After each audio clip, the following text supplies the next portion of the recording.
few instructions before we get started here. First of all, welcome to the Missouri Press Association Candidate Forum. I'd like to begin by introducing our participants and going over a few rules of the debate.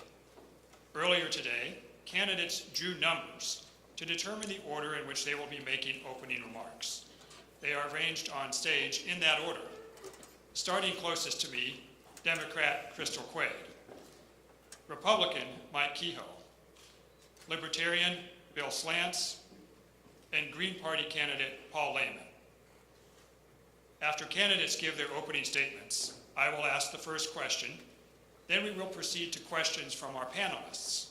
They are Alvin Reed of the St. Louis American, Christine Temple of the Springfield Business Journal, and Lucas Presson of the Southeast Missourian in Cape Girardeau. Candidates will have 1 minute to answer each question. After each has had a turn, I will decide whether any rebuttal time is necessary. If so, candidates will receive an additional 30 seconds, but rebuttals will be reserved only for those candidates involved in criticisms. If candidates fail to answer a question, I also reserve the right to ask them to try again during the rebuttal time. The first question will go to the first candidate on my left. The second question will begin with the second candidate and so forth. And closing marks will be delivered in reverse order.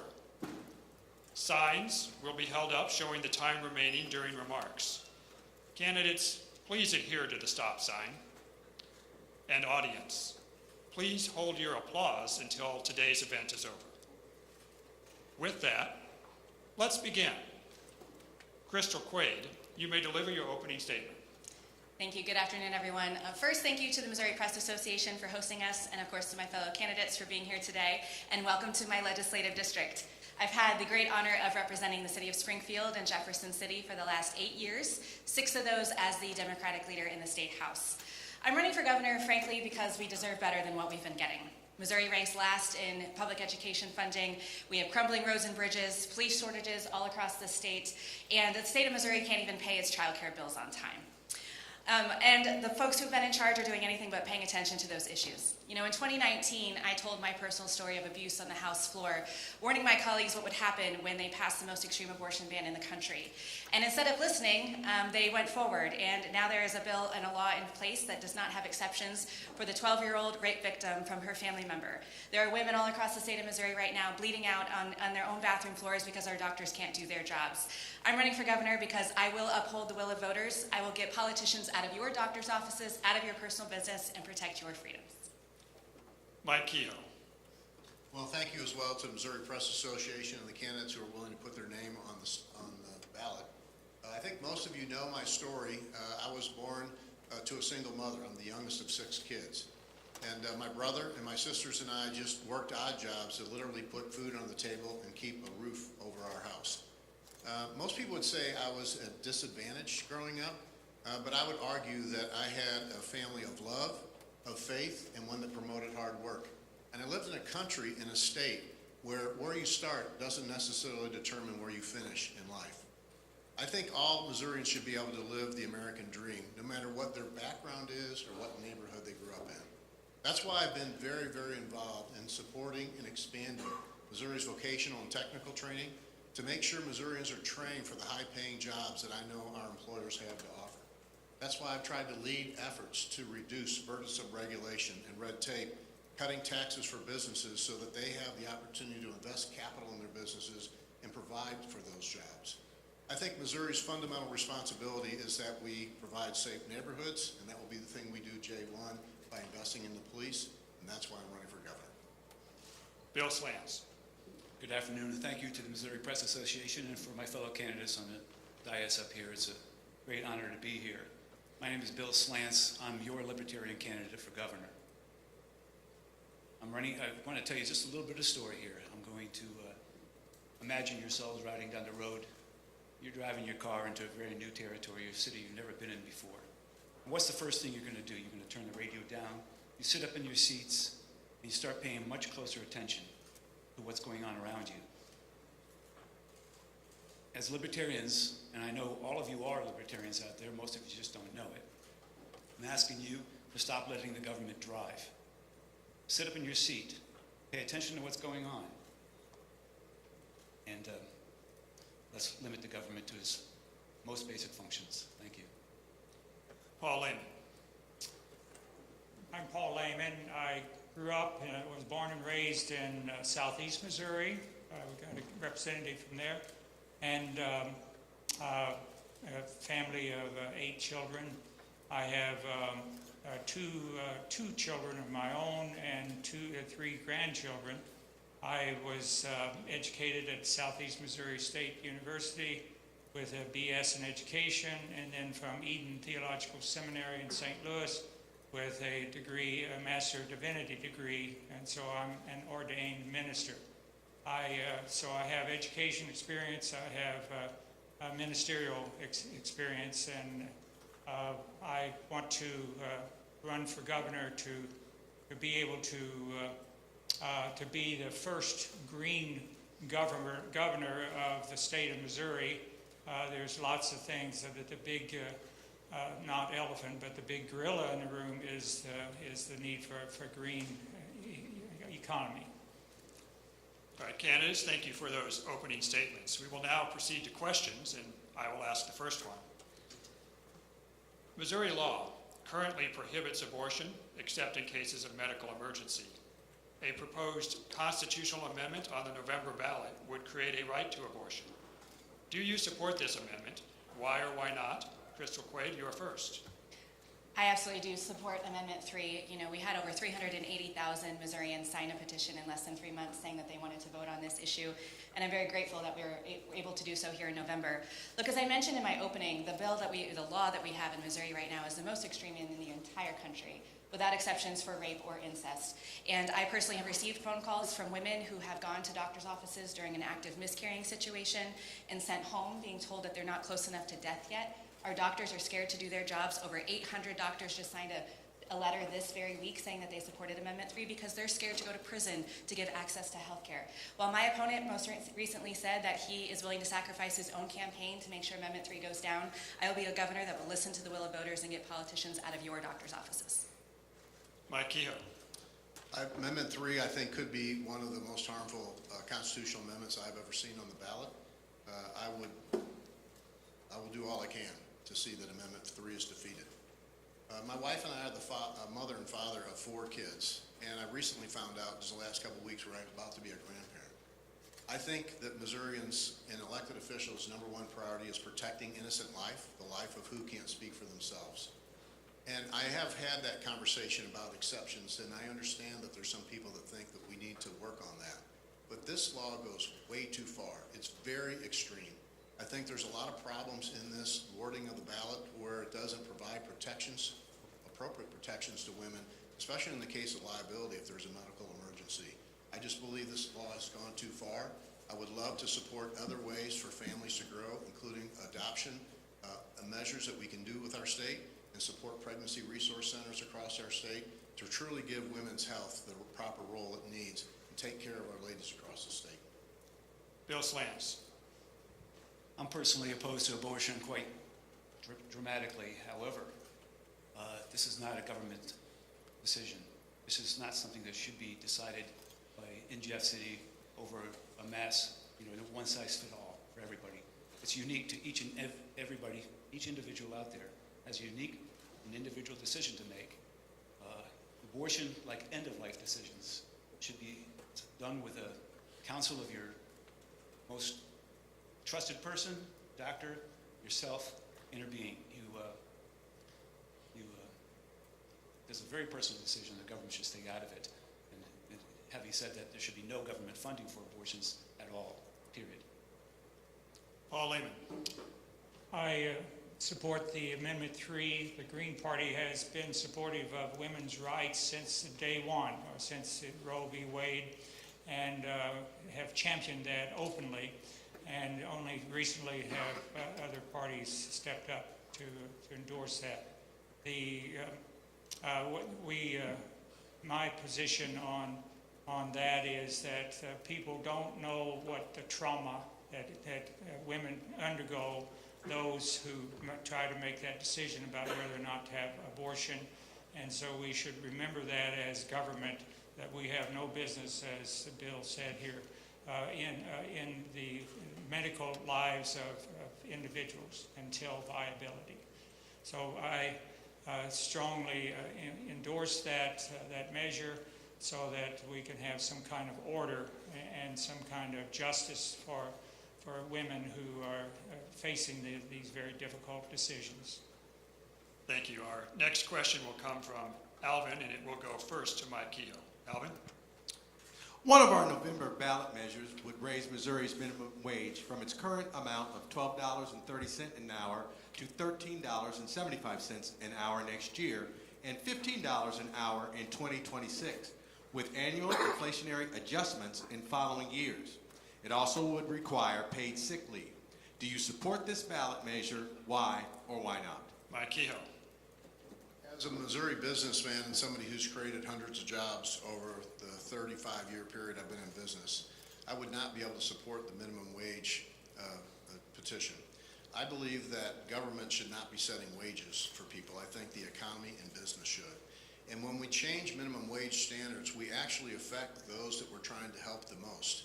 Minimum wages will cause prices to rise on the most basic of products.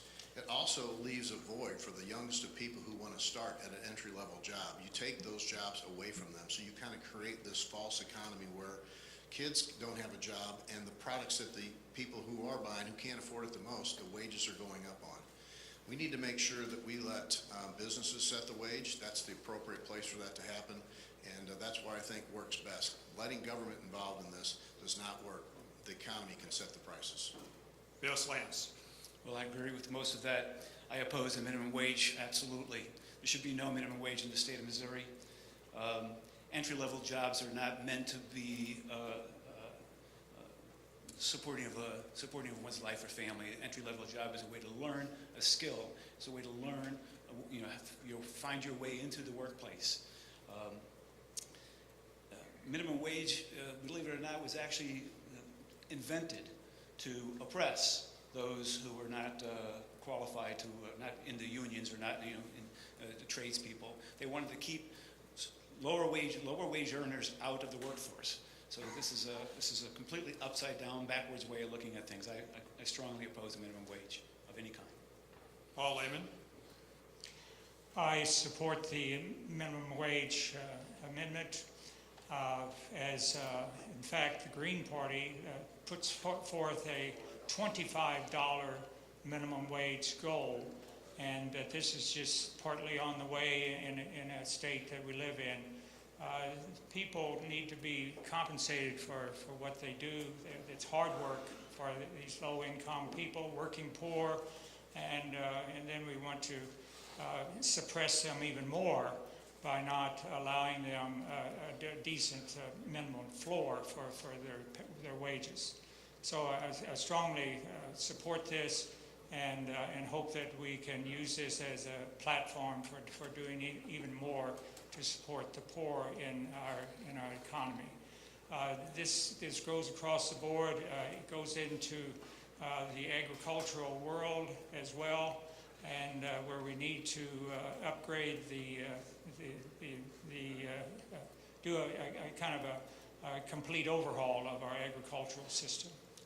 Crystal Quaid. I do, and this is yet another example where the status quo in Jefferson City is not listening to Missouri citizens and what their needs are. We've heard on this stage that minimum wage jobs are entry-level jobs and they're just for kids. The reality is we have so many parents and so many people who are working minimum wage jobs, multiple minimum wage jobs to get by because they can't actually find good quality, high-paying jobs in the state of Missouri. I absolutely support this amendment, but one of the things that I want to elevate for this is the earned sick leave. As a working parent myself, I understand what it means when my kid gets sick and I have to call in and wonder what that means for my job and my security. And I have, and prior to becoming a legislator, I've had good jobs, but not everybody has that affordability where their employer is flexible with them. And so a mandatory earned sick leave, a minimum wage for Missouri citizens is absolutely what we need, and we should be striving for that. The next question will come from Christine, and we'll go first to Bill Slants. Christine? November ballot measure would legalize sports betting in Missouri. Do you support this amendment? Why or why not? Bill? Thank you for that, Christine. I do support sports betting in the state of Missouri. Why not? It's not going to hurt anybody. What I oppose is putting all these regulations into sports betting, which only help the big guys, only help the large casinos, or only help the major entities.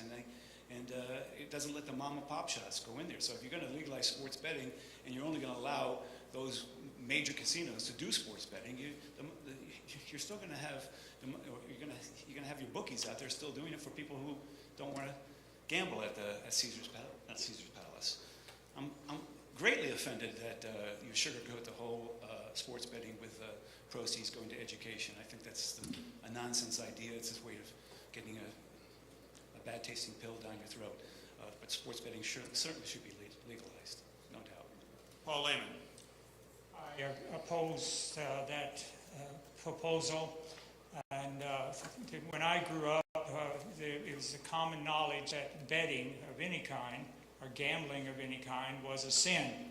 And the fundamentalist churches listed that as one of their many sins.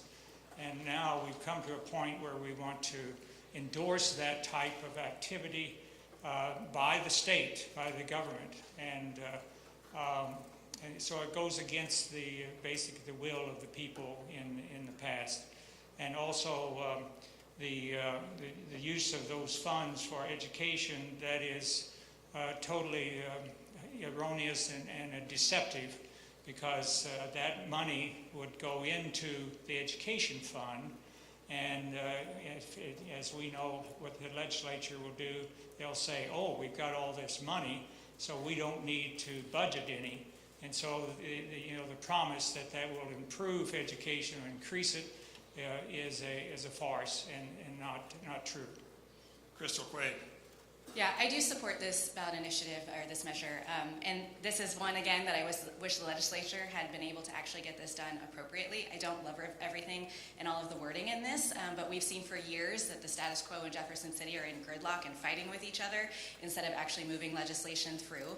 I think what's important about this discussion is absolutely we need to be partnering it with conversations around addiction and funding for mental health services, which Missouri is drastically failing at. But the reality is that we have currently right now people in the state of Missouri who are crossing the border in Kansas or St. Louis. If you drive over there, you can actually see them pulled over on the side of the road, placing their bets and then coming home. That is revenue that we're missing out on. And due to all of the corporate tax cuts that have been happening in the state of Missouri and the tax cuts for the wealthiest in our state, we do have a shortage of funding in our state for things like education, mental health care, and all of the things that we desperately want to support. And so I do support this measure and the money that will come in from that. Mike Kehoe. So all of our surrounding states already have sports gambling as a product that their citizens can take advantage of. We're sitting in the center of an area that does not have it. So if you want to be competitive with your surrounding states, whether that's economic-wise or to the representative's points, people are driving across the state line, placing those bets. I think this is something that's time for Missouri. I'm not a fan of gambling, and I don't bet on games. But I believe it's a tool that we need for Missourians to additional regulation for those. I do think what the ballot measure provides funding for is appropriate because I've been a big fan of making sure our public education gets funded, and we would make sure, should I be selected governor, that the legislature would never be able to move that to some other category. We'll keep it to where it's at. And last but not least, I mean, we have some gems in our state that are called Major League Sports teams. They provide a lot of entertainment, a lot of economic benefit to our state, and this would be something that would help us ensure those teams potentially stay in the state of Missouri. Thank you. Our next question will come from Lucas, and it will go first to Paul Lehman. Lucas? Thank you. Missouri's budget for the current fiscal year is around $50 billion, including both state and federal funds. That's about double of what it was a decade ago. What do you think about the size of Missouri's budget, and are there any areas you want to cut or areas you'd like to spend more? Paul? Thank you. Hello, Southeast Missouri. I don't know the details of that, but what I know in general is that the budget is probably not big enough because we have an education system that is broken and underfunded. We have an agricultural system that or I should say people living in rural areas who don't have medical care, and the hospitals are leaving the country in the rural areas and leaving people stranded. We have so much poverty in the U.S. The kids in my local school at Fayette, half of them have to take free lunches. So the budget needs to be reallocated, less money for the National Guard to send them down to Texas, where they twiddle their thumbs while they're down there, and bring them back, use that money for education and other areas, and for environmental transition. Crystal Quaid. With our budget being the largest that it's been and continuing to grow, I know folks are very frustrated when we continue to rank on the bottom for everything in the entire country. From the lowest paid teachers to the lowest education funding. As mentioned, we've lost 18 rural hospitals in the last decade. We've got parts of our state that still don't have access to broadband internet. We've got roads and bridges crumbling. We have police officer shortages everywhere in the state of Missouri. The city of St. Louis alone, it needs 300 additional police officers to do their jobs. We are not balancing our budget well. I like to call our budget a moral document, or at least it should be, and we should be investing in people to make their everyday lives better, not putting in pork special interests for whatever legislator is trying to get something done for their hometown. We need to be really investing in the needs of everyday citizens. Mike Kehoe. Well, I've been proud to be a part of the budget process, and it has been growing, and it's grown too much. But we're going to see some tougher times on the horizon ahead, and I know for a fact that we're going to want somebody in the governor's office who understands what budgets are about and what hard decisions are about. We need to make sure we continue to fund, and we have continued to fund, our essential services in public safety and education. But as we go forward, we're going to have to make sure that we have somebody who's ready to make a decision on how the budget gets crafted as we move forward. The budget has grown most of all from the last couple of years through federal resources that came after the COVID crisis. But our general revenues has grown as well, and that's a good thing. That means our economy is growing, and I'm a big fan of making sure businesses can survive and grow, because that's what it takes to give Missourians opportunities. But the budget is going to be tough the next couple of years, and I would suggest you're going to want somebody there who understands what a budget's about and how to craft this going forward. Bill Slants. I see this very differently from my other three opponents up here. I think the Missouri budget should be cut in half, if not more. But first, end personal property tax. Also, let's end the income tax, state income tax in Missouri. You cut the 50% of the budget if you stop taxpayer-funded education. Taxpayer-funded education isn't working. You can throw more money at it all you want, it still isn't going to work. Local education is the way to manage this. Manage it with your local communities. Taxpayer-funded social services should be completely eliminated. This is also something that should be managed at the local level. Statewide, people in Jefferson City have no idea what's going on in Joplin that way. You have to manage these things locally, and let the local communities take care of their education.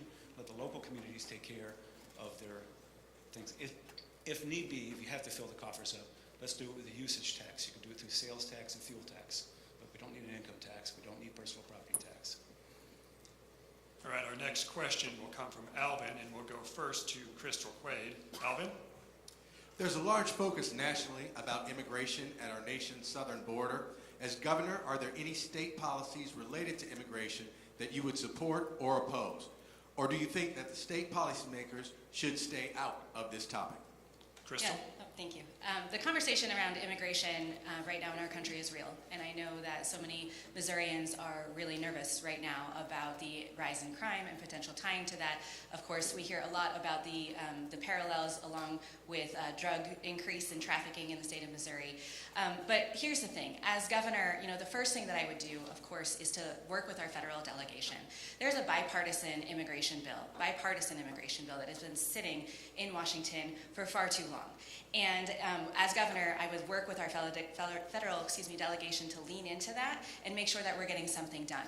When it comes to what we can be doing right here, I want to talk about what we're doing to keep our communities safe, and going to the conversation that I previously mentioned of our shortage of law enforcement professionals and giving them the tools that they need to be successful.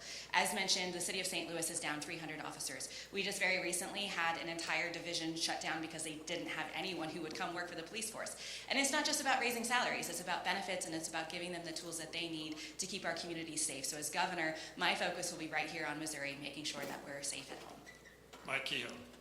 Immigration is the #1 conversation I have, along with crime, as we travel the state and meet Missourians. It's absolutely out of control. Missouri has an estimated 77,000 illegal immigrants. We don't know exactly because there's not a database of those. And just in 2023 alone, we talked about the state budget, Missouri spent over $460 million on illegal immigrants. That could have been money that went to our teachers, or to our veterans, or back to our Missouri taxpayers. Along with the illegal immigration are coming deadly fentanyl drugs, Chinese deadly fentanyl drugs. I went to the border twice. I'm the only candidate, I believe, that's probably been down there twice. I've seen our men and women in our National Guard. They are working, they are brave, they are helping at the border. Along with our State Highway Patrol in McAllen, Texas, where 1 year alone, they saw over 450 million doses of lethal fentanyl come across the border. It's killing our citizens. It's the #1 killer of Missourians between 18 and 44. We need to stop the drugs and the gangs that are coming across the borders. They're hurting Missourians, they're hurting Missourian families. Bill Slants. Everyone in this room is a descendant of an immigrant.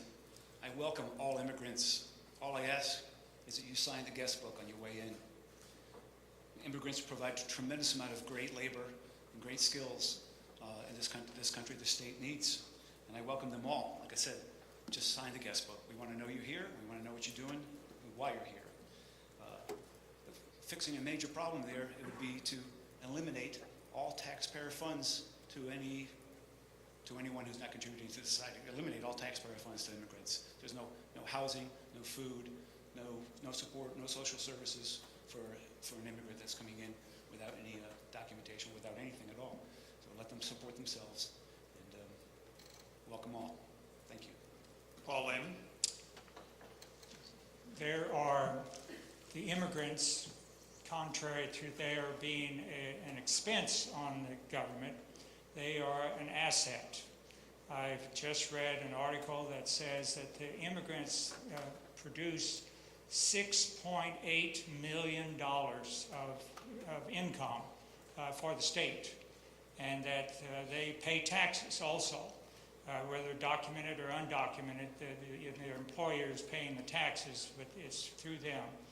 And so what the problem at the border is the bottleneck of processing. We need to, our Green Party candidate Jill Stein would upgrade that to the processing process. And in Missouri, we would also implement programs to integrate the immigrants who are already here and to try to teach them English, to help them with their social programs and bring them out of the shadow and make them a full partner in our great economy. All right, the next question will come from Christine and go first to Mike Kehoe. Christine. Missouri currently uses tax credits as an incentive for a lot of things, for specific businesses to expand, to renovate historic buildings, to develop affordable housing, or to encourage donations to food pantries. These tax credits collectively subtracted $669 million from Missouri's treasury in 2023. Do you believe changes are needed to Missouri's tax credit structure? If so, what would you change? Mike Kehoe. Well, thank you for the question. Tax credits are something that absolutely need to be looked at to make sure they're giving a good return on investment to Missourians. We have several tax credit programs that don't do that. However, we have some that really do that well. And that's something that as a business person looks at any kind of program that they have within their business, you have to make sure it's something, again, that's working for Missouri citizens and it's something that we couldn't do without. For instance, our Housing Development Corporation, back when Ronald Reagan was president, he said the federal government cannot build housing, which they can't. And so they turned it over to a private-public development where we can use tax credits to build affordable housing across our communities. We've worked very hard to get that program more accountable in the last several years, raising the responsibility for the developer and ensuring Missourians get a good return on their investment. But there are other tax credit programs, quite frankly, that need to be looked at and revamped, and I would love to be able to do that and try to get that all in front of people so we make sure the right ones are going out to the right people. Bill Slants. My father always says less is more. I've already told you I'd like to eliminate the income tax of the state, and I would like to end tax credits. That's all I have. Paul Lehman. I think tax credits are good. They're important to help people with their, struggling to make ends meet, to make the dollar go farther. However, often these are extended to the working poor who don't even pay taxes. So there's no incentive or no benefit to those people. So what needs to happen is a fundamental shift and change in the way we do business in our state, and so that we can support the working poor and lift up the middle class as well.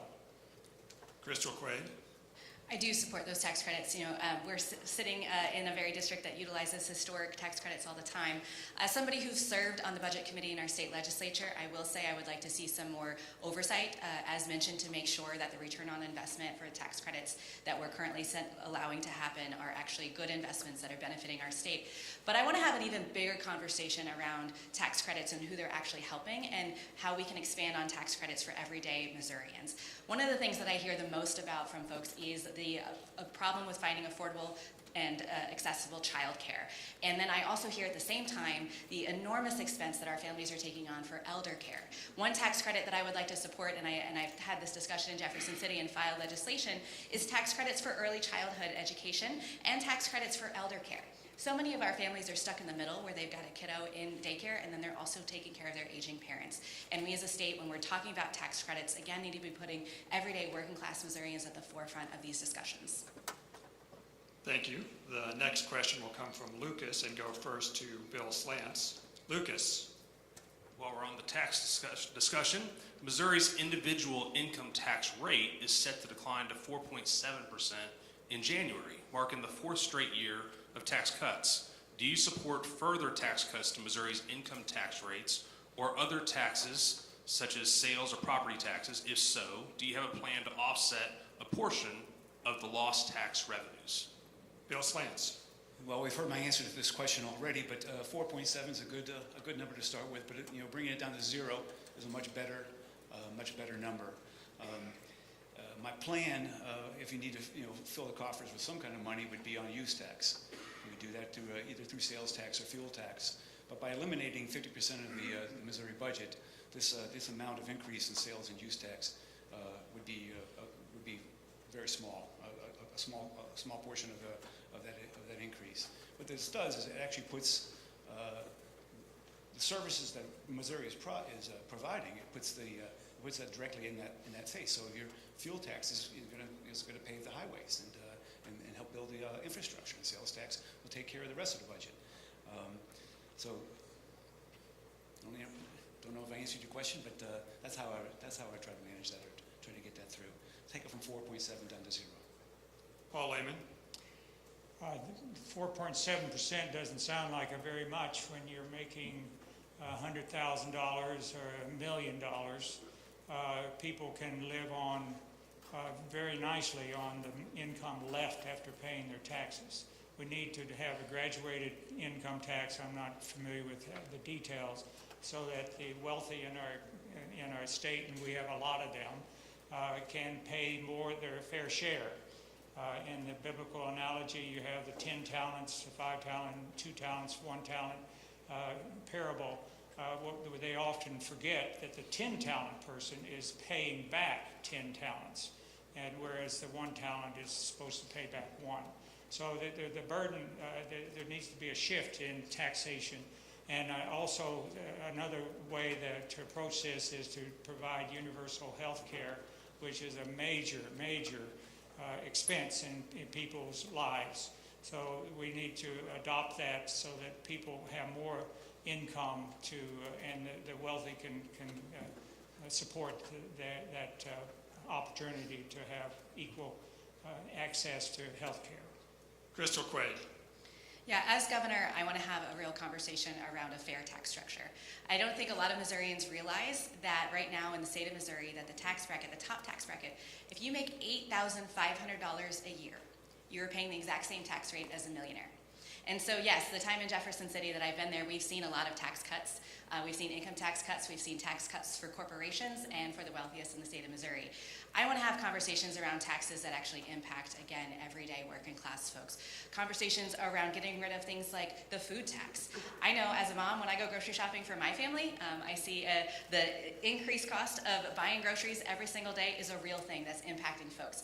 I want to have conversations around taxes on feminine hygiene products or diapers. Again, things that are impacting everyday Missourians, and a real true evaluation of our tax structure in the state so that the wealthiest here are paying their fair share, and that we're able to make up those differences by taxing things like private planes or other things that the wealthiest are getting by with in our state while the rest of us are struggling to get by. Mike Keogh. You know, this is a conversation that we have constantly about what's the appropriate structure. I believe there should be zero income tax, but you have to do it responsibly. You have to get it to a point where you're not affecting essential services and education. And when I tell people that story, they're like, how is that possible? I'm like, well, 5 years ago, we were at 6%, and now we're about to be at 4.7%. But you haven't seen any cuts to education or essential services. There's a way to manage this correctly.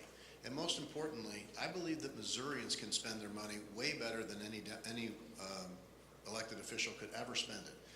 Missourians understand what to do once they have more money in their pocket. It's the largest amount of tax Missourians pay each year, and I believe putting money in their pocket is much more essential. And last but not least, when it comes to economic development and you want us to compete as a state, as your governor, when I go compete for businesses to move here and existing businesses to expand, I need to be able to have the same tools in the toolbox that Tennessee and Texas and Florida and other states do when they go have those meetings in the boardroom with those large companies that want to invest and create jobs in our state. That's the way we grow our economy. That's the way we provide opportunities for Missourians. The next question will come from Alvin. It will go first to Paul Lehman. Alvin? Missouri generally prohibits local governments from enacting their own firearms restrictions. Should the state give local governments greater authority to pass their own gun ordinances? Are there any state-level firearm laws that you would support, such as a red flag law, a 72-hour waiting period, or tax breaks to encourage the purchase of gun safes and trigger locks? Paul Lehman. That should be, in a sense, a separate issue as far as the state regulations of firearms. But on the local level, the problem that struck me is about local control. We've gone the wrong way about taking away local control on various issues, like whether or not they want a polluting CAFO in their backyard.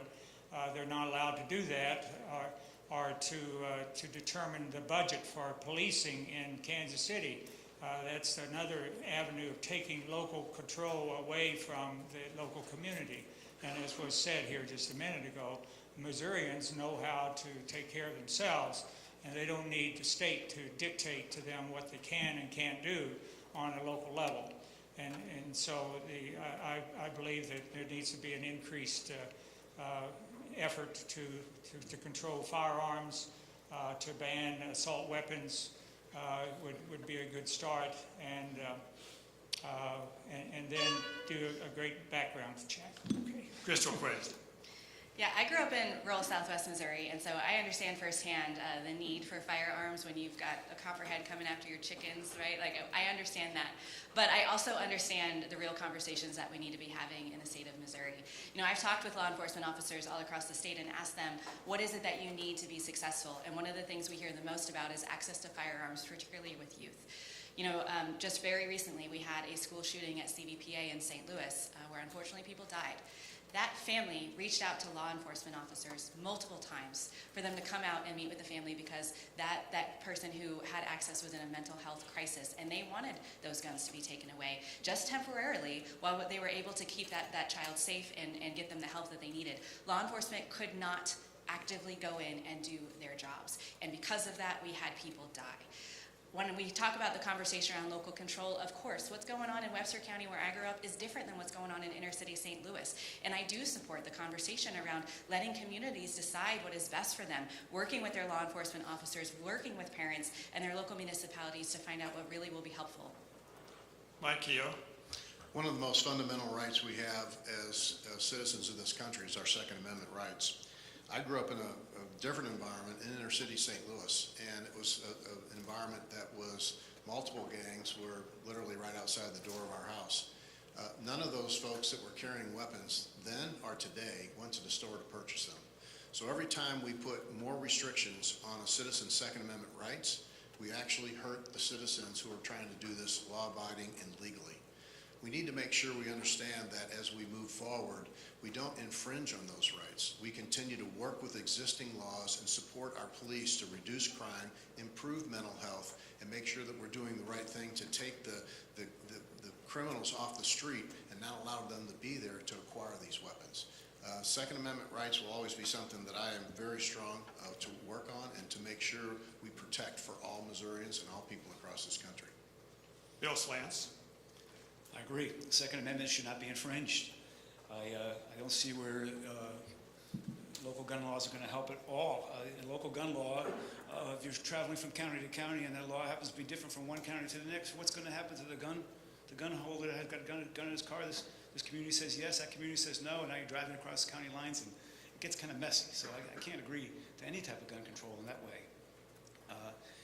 Mike is absolutely right. Criminals do not buy guns from stores. Law-abiding citizens register their guns and let people know they're going to use them, which I don't even agree with there. I think if you want to buy a gun, go buy a gun, and I don't need to even let anybody know I bought it. But I see no purpose for gun control at all. The next question comes from Christine, goes first to Crystal Quaid. Christine? Virtually every governor in every state talks about the importance of good jobs for residents. How would you encourage economic development in Missouri? Are there particular sectors or types of jobs that you would emphasize? Crystal Quaid. Thank you.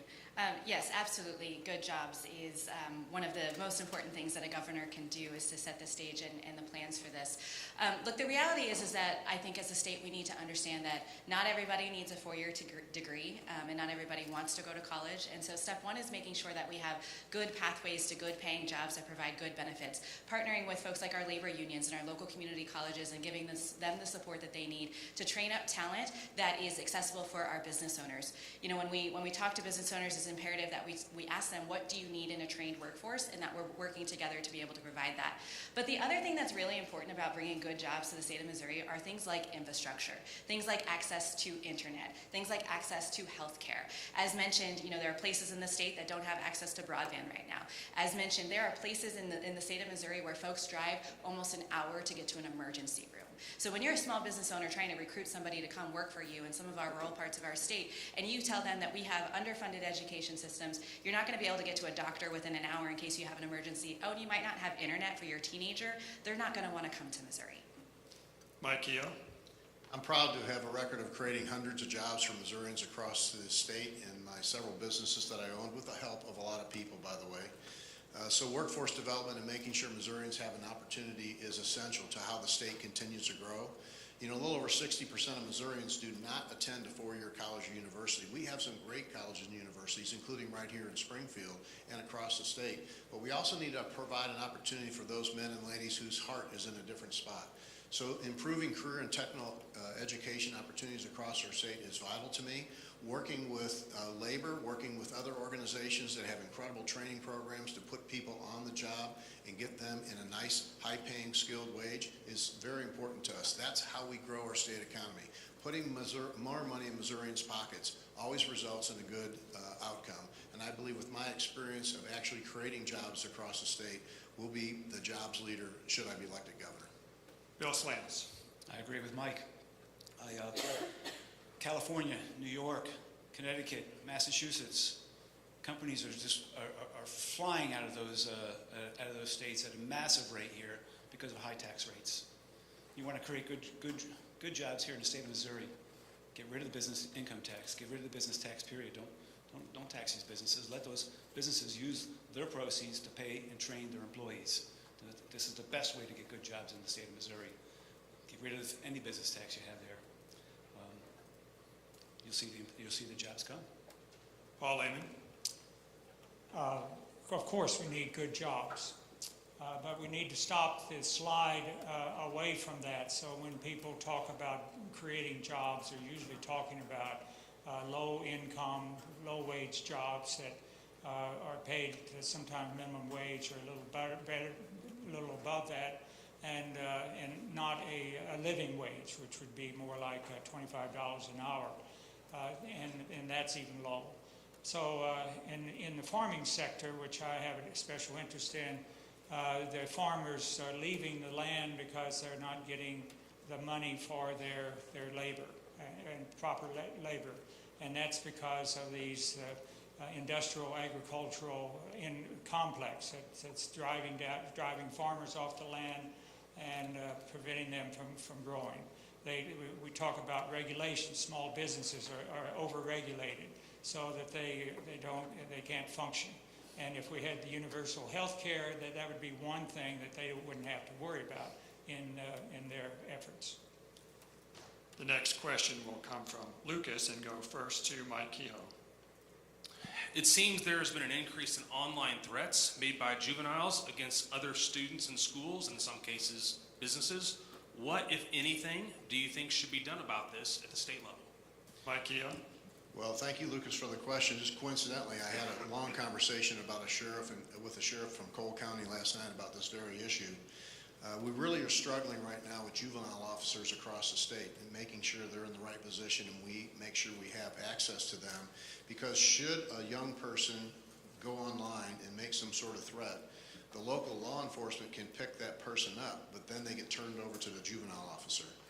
I believe that we need to work with the courts and with lawmakers to make sure we have different penalties for juveniles that would assess threats, especially as threats against schools and other institutions that really create chaos within that institution, and then give the juvenile officers the tools they need to deal with those juveniles once they're turned over to them. They do not have the right tools in the toolbox to do that right now. These threats are serious, and a lot of it has to come from supervision. A lot of it has to come from parenting skills and guardian skills that are making sure that these young folks understand that when you're doing this, you're affecting a lot of lives and there are going to be real consequences that come with it. Bill Slants. Yeah, I'm saddened by the growth of online threats in this state and around the country. Some of them are done by cowards. Online is not confronting your opponent and avoiding getting punched in the nose. Mike touched on a good point. Supervision, when you're talking especially about juveniles, younger juveniles, and I know this is virtually impossible today, but supervision and discipline at the local level, at the parent level, at the clergy level is the best way to combat this. Convincing young people that this is just the wrong way to go about doing things. But it's going to happen, and it can't be avoided. Paul Lehman. I'm sorry, I was reeling from my last answer. What was the question? It seems there has been an increase in online threats made by juveniles against other students in schools, in some cases businesses. What, if anything, do you think should be done by this at the state level? I just heard a program that said that students learn more when they read from paper than they do by reading from a tablet, an online tablet. So to address the issue, one thing that we need to do in our schools is to return to paper learning, because that's the most effective way. And also the state can do a lot to control the traffic on these conglomerate internet companies, and need to study that and find ways to control that abuse that's done online. Crystal Quaid. Yeah, actually on Monday I was in St. Louis at an event, and I had a middle schooler come up to me and asked if she could ask me a question, and she started to cry, and she said, "I'm scared to go to school." And then that very next day in St. Louis, up in Ladue, the high school had to shut down because of a threat. And I know right here at home, we had 2 in Nixa yesterday at elementary schools. This is a real problem, and we need to be listening to our young people about how absolutely terrified they are right now. When it comes to solutions in this space, yes, absolutely. We need to have conversations around actually making sure there are enough law enforcement officers and juvenile officers and that we're funding them. You know, we've had the same folks in charge in Jefferson City for 20 years, but yet we're still underfunding and we can't find enough people to work in these spaces. That's a real problem. But then we also need to have conversations around mental health care. I'm a parent, I've had people in mental health crisis, and I've tried to access care and have gone through weeks and weeks of loopholes trying to find someone, and actually told that I had to send my family member to California to get them the help that they need. We have a real crisis happening right now, not just in our state and in our country, and we need real leaders who are going to have honest conversations around what's going on. The next question comes from Alvin, and we'll go first to Bill Slants. Alvin? We're going to stay on school safety. Now, you mentioned your thoughts on banning any type of weapon, but if we were going to keep schools safe, what are your thoughts on how exactly we can keep students safe in their schools? Bill Slants. So first and foremost, thank you. First and foremost, I'm serious when I say that taxpayer-funded education should end. It should bring the local education or education to the local community. So we're going to put that on the local community to police their safety. If we had schoolhouses that were in the community and not in a rural area where we had to bus kids in on a daily basis, where we had smaller schools with more focused teachers, I think this issue of school safety would become a lot less invasive. So I'm all about educating the children. I question whether or not the state should even have a mandate against education, but certainly we should educate children at the local level. Paul Lehman. All of the mass school shootings have been done with weapons that were registered. And so we need to do, as Crystal was indicating, we need to address the mental health crisis that our country is in, that we need to devote more money and more efforts to our mental health division of the state, and so that they can go into schools and counsel students. We need to bar the assault rifle, the weapon of choice, and do more diligence, as we are doing, about keeping kids safe in the school setting. So it's important that we focus on the big picture of why is the U.S. society so vicious in our gun activity, whereas compared to other countries all around the world. Crystal Quaid. I had the great honor of serving on the Springfield Public Schools Task Force for many years, while here in our local community we were evaluating what school buildings needed improvements and what we could do from a local community level. And so by doing that, I've learned a lot about so many of our buildings across the state that match up with this that are very old. A lot of our kiddos are going to elementary schools that were built in the early 1900s. And we can do a lot from an investment standpoint in terms of infrastructure, looking at the vestibules and making sure that there is like a level of entry before somebody from the outside gets inside to the office. A lot of our schools here locally in Springfield have moved to that. Things like bulletproof glass, et cetera, that we can do from a state level to invest in. But the reality is again, we shouldn't be making our schools like a prison for our kids to be in and to stay safe in. So I want to have real conversations around investments with our local law enforcement officers to give them the tools that they need to be successful. And one of the things they continually talk to me about is the fact that kids have access to firearms and there's literally nothing that they can do about it. And so from a state level, it's about making investments to keep our buildings safe, doing what we can there, but then also working with our law enforcement. Mike Kehoe. Again, one of the fundamental problems with this issue is our young people have lost a respect for life, and I think that's starting at all levels in our society right now. That's the number one challenge, along with, as been mentioned up here multiple times, the mental health issues that we face. As I tell people all the time, it's the number one problem in our country that nobody wants to talk about. All families, including my own, have had struggles with mental health issues, and so making sure we have the appropriate professionals within the schools to identify kids who need help, I think is very important. I also think investing in school resource officers, or SROs, making sure the school districts have those men and ladies available on campus, that they have the appropriate training along with the faculty on what to have happen should one of these unfortunate events come forward.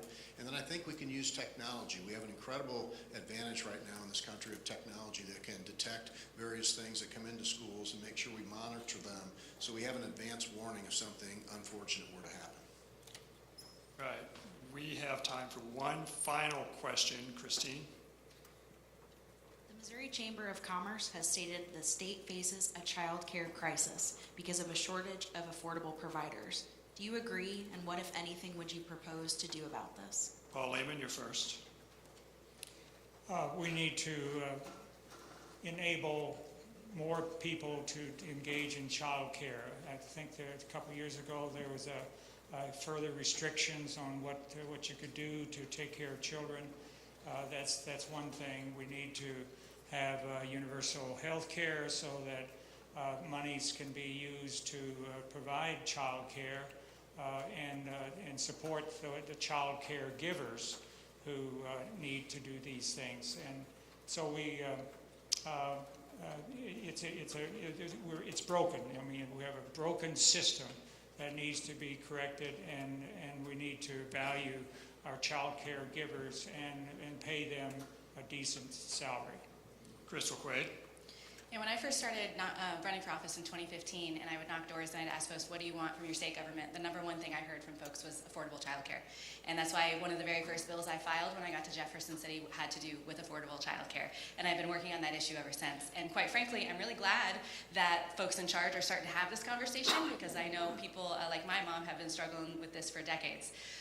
When it comes to what we can do around childcare, the first thing that I want to say is the state of Missouri is drastically failing with this.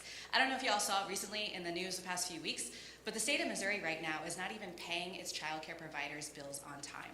We have lost 53 child care providers in the last year because the state of Missouri is not meeting its basic promises of what we are paying them for our subsidies in our foster kids. I've been meeting with child care providers all across the state, having conversation, asking how much are you owed, hundreds of thousands of dollars. These people are taking out personal loans to be able to keep their business afloat. And we talk about supporting small businesses, and we can't even meet these basic promises that we're doing. I want to have robust conversations around how we can increase not just access but affordability. But step one is making sure that the government is doing what it's promised and paying its bills on time to our child care providers. Mike Kehoe. The state is in a child care crisis, and this is a very personal issue to me. I can tell you as a young man, I watched my mother make a decision. Does she go to work and leave her child at home on a snow day so she can make enough money to buy groceries, or does she not go to work and not have enough money to buy groceries and stay home with her child? That's a decision no parent, especially no single mother, should ever have to face. The good news about the child care crisis, it's nonpartisan. This is not a Democrat or a Republican issue. This is a Missouri issue. We have $1.4 billion with a B of labor sitting at home annually in the state of Missouri because those working folks want to go to work and can't get child care. We need to make sure these facilities are safe, but we have to promote the ability for child care centers to open. We have to give options to businesses that want to build child care centers within their business, like they have here in Springfield at Cox Health, like they have in Kansas City at Burns and McDonald Engineering. Those are the type of outside-the-box ideas we have to do to improve access to child care. And then I am in favor of the child care tax credit. I think that was a good move that we need to get through, and as governor, it will be a priority for me. Bill Slants. Child care is not should not be a state mandate. The state has no business in child care whatsoever. One of the reasons, or a reason why both parents are unable to stay home is because over the last 60 years, affordability of living at home has grown by 8 times. It used to be a single parent income could take care of a $20,000 house without an issue. Now a $400,000 house has to be paid for by both parents, which means the child has to be left alone. But in the bottom line, child care should be taken care of at the local community again, and by the home of the parents or home of the grandparents in some people's cases. We will now go to closing statements. Paul Lehman, you are first, and you may begin. Yes. I want to first start by saying that we can't cover everything today, but one of the looming clouds over the state of Missouri and over the nation and over the world is the opposition of the United States for a ceasefire in Gaza and in Palestine. And this war is beginning to spin out of control simply because we cannot force the Israelis to come to the table and do a ceasefire. So having said that, I want to pivot back to the U.S. What that does is that affects the environment that we live in. And so the gun violence is in an environment of gun control. And so we have to change the environment and change our attitude about people and stop treating people as the other or as someone who is the enemy, someone that we cannot control, or that we must control. So we need to incorporate people into our... I'll stop. Bill Slants. Well, first of all, it's a great honor to be here, and thank you very much for having us. The candidates on stage right now are not here as a get-rich-quick scheme. These the four of us standing in front of you are offering their leadership. It's not something that is going to make us wealthy by any stretch of the imagination, and not even something that's going to make us all that powerful. We're here as virtual volunteers to care for the state and provide you with the best possible way of living that Missouri can possibly live in. I'm going to finish with what I started with. I think it's very importantly to the state would be to focus on eliminating most of the burdensome taxes that we have. The personal property tax and income tax needs to be given away. We can do that by cutting half the budget. I appreciate you having me here today. Thank you. Mike Kehoe.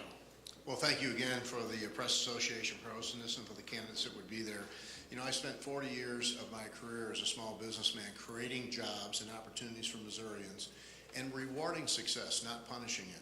If businesses and people want to do good, they should be allowed to do so. And I think government should play a role in that, not in creating jobs, but creating an environment where good jobs can grow and prosper. That's the administration I want to bring to Missourians. We want to continue, as I mentioned, with the career and technical training so that Missourians can take advantage of very good jobs with benefits that are out there. But first, we need to keep our Missourians safe. We need to keep our communities safe. That will be the priority for me on day one. We need to make sure that we fund and give the resources to our men and ladies in the police departments and public safety all across the state, the resources they need to keep Missourians safe so Missourians can walk their own neighborhoods at night without ever having to be afraid. These are the things I'd like to do for you as governor, and I humbly ask for your vote on November 5th. Crystal Quaid. Well, thank you again to the Press Association and for the candidates for being here.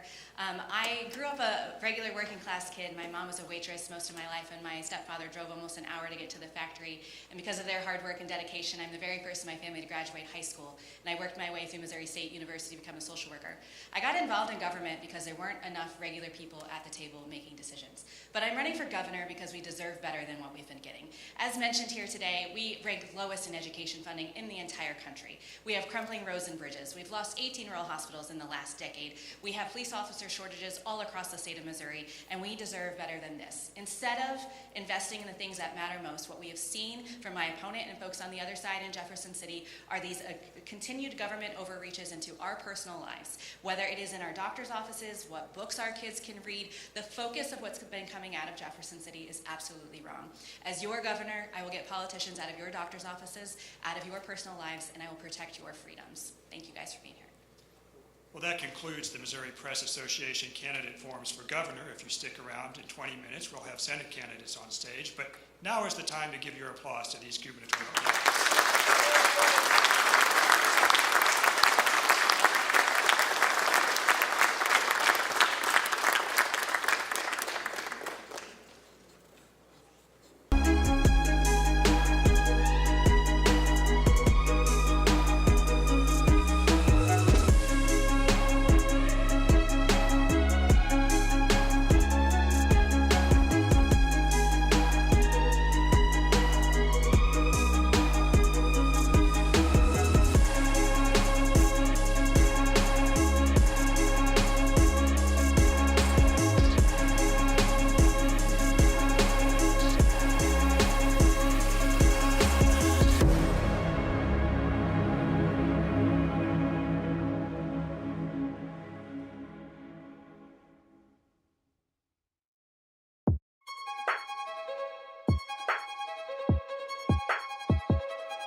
Welcome to the Missouri Press Association Candidate Forum for U.S. Senate.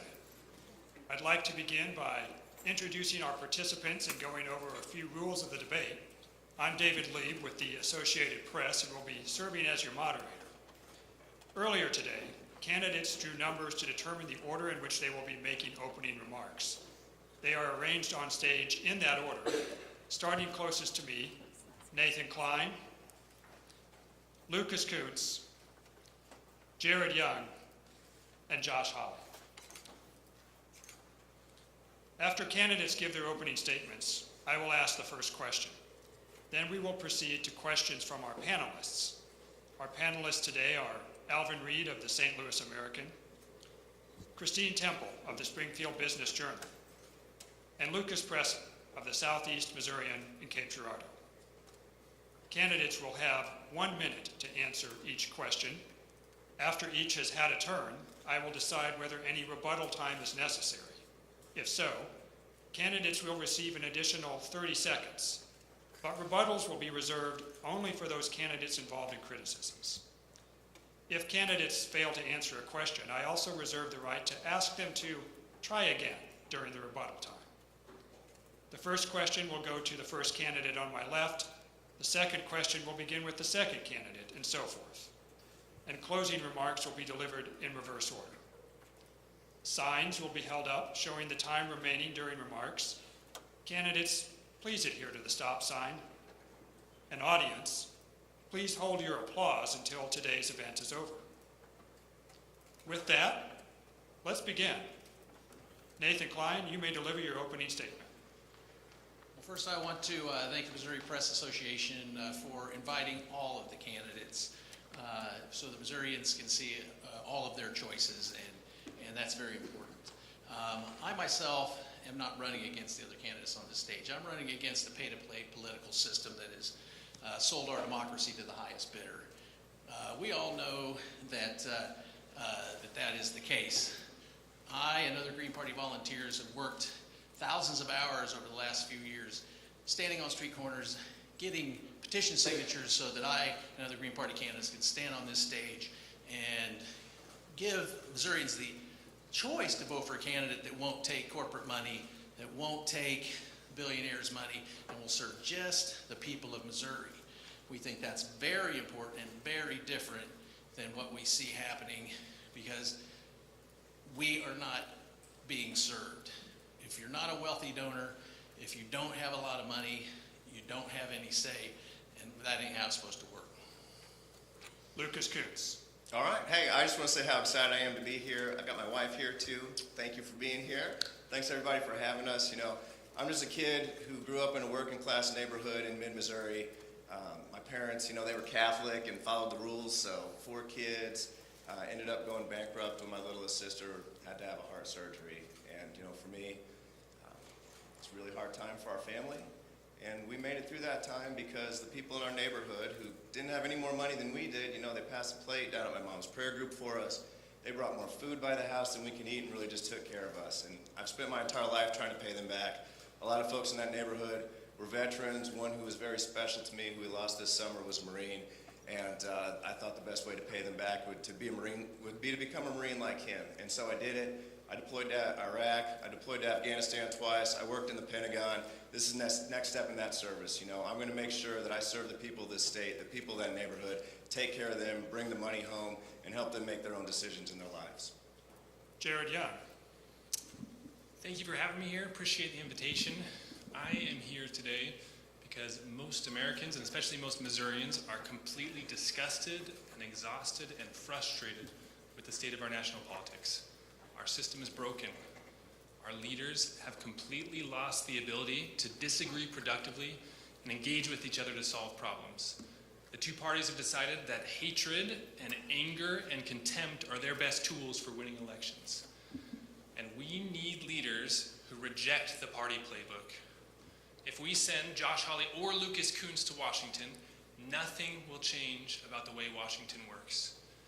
I've spent my entire career engaging productively with people who come from all different kinds of backgrounds and have all different kinds of ideas, and working constructively with them to solve complex problems. And that's exactly the approach and expertise that I will bring to Washington and U.S. Senate. Thank you. Josh Hawley. Thank you, David. Let's just get right to it. Our country is in crisis. And it's in crisis because of the policies of Lucas Kuntz and his allies in power. They opened the border, 15 million illegals have come across. Now Kuntz wants to give them amnesty. And then he wants to give them Social Security and Medicare, bankrupting those programs for our seniors. They shut down American energy production. Now Lucas Kuntz wants to go further. He wants to ditch all fossil fuels. That's a direct quote. Ditch all fossil fuels, not just oil. That means gas and diesel. That means the biofuels that we blend right here in Missouri. That means bankruptcy for Missouri farmers and workers. He wants men in women's sports. He wants men in women's locker rooms. It's crazy. It's nuts. It's a nutty agenda. Now he's trying to run away from it. He won't even say who he's going to support in this election. Will it be Kamala Harris or will it be Donald Trump? I'm here today to get some answers and to force some accountability. The rebuttals will start with the questions. Let's go with the first question. The first question has to do with abortion.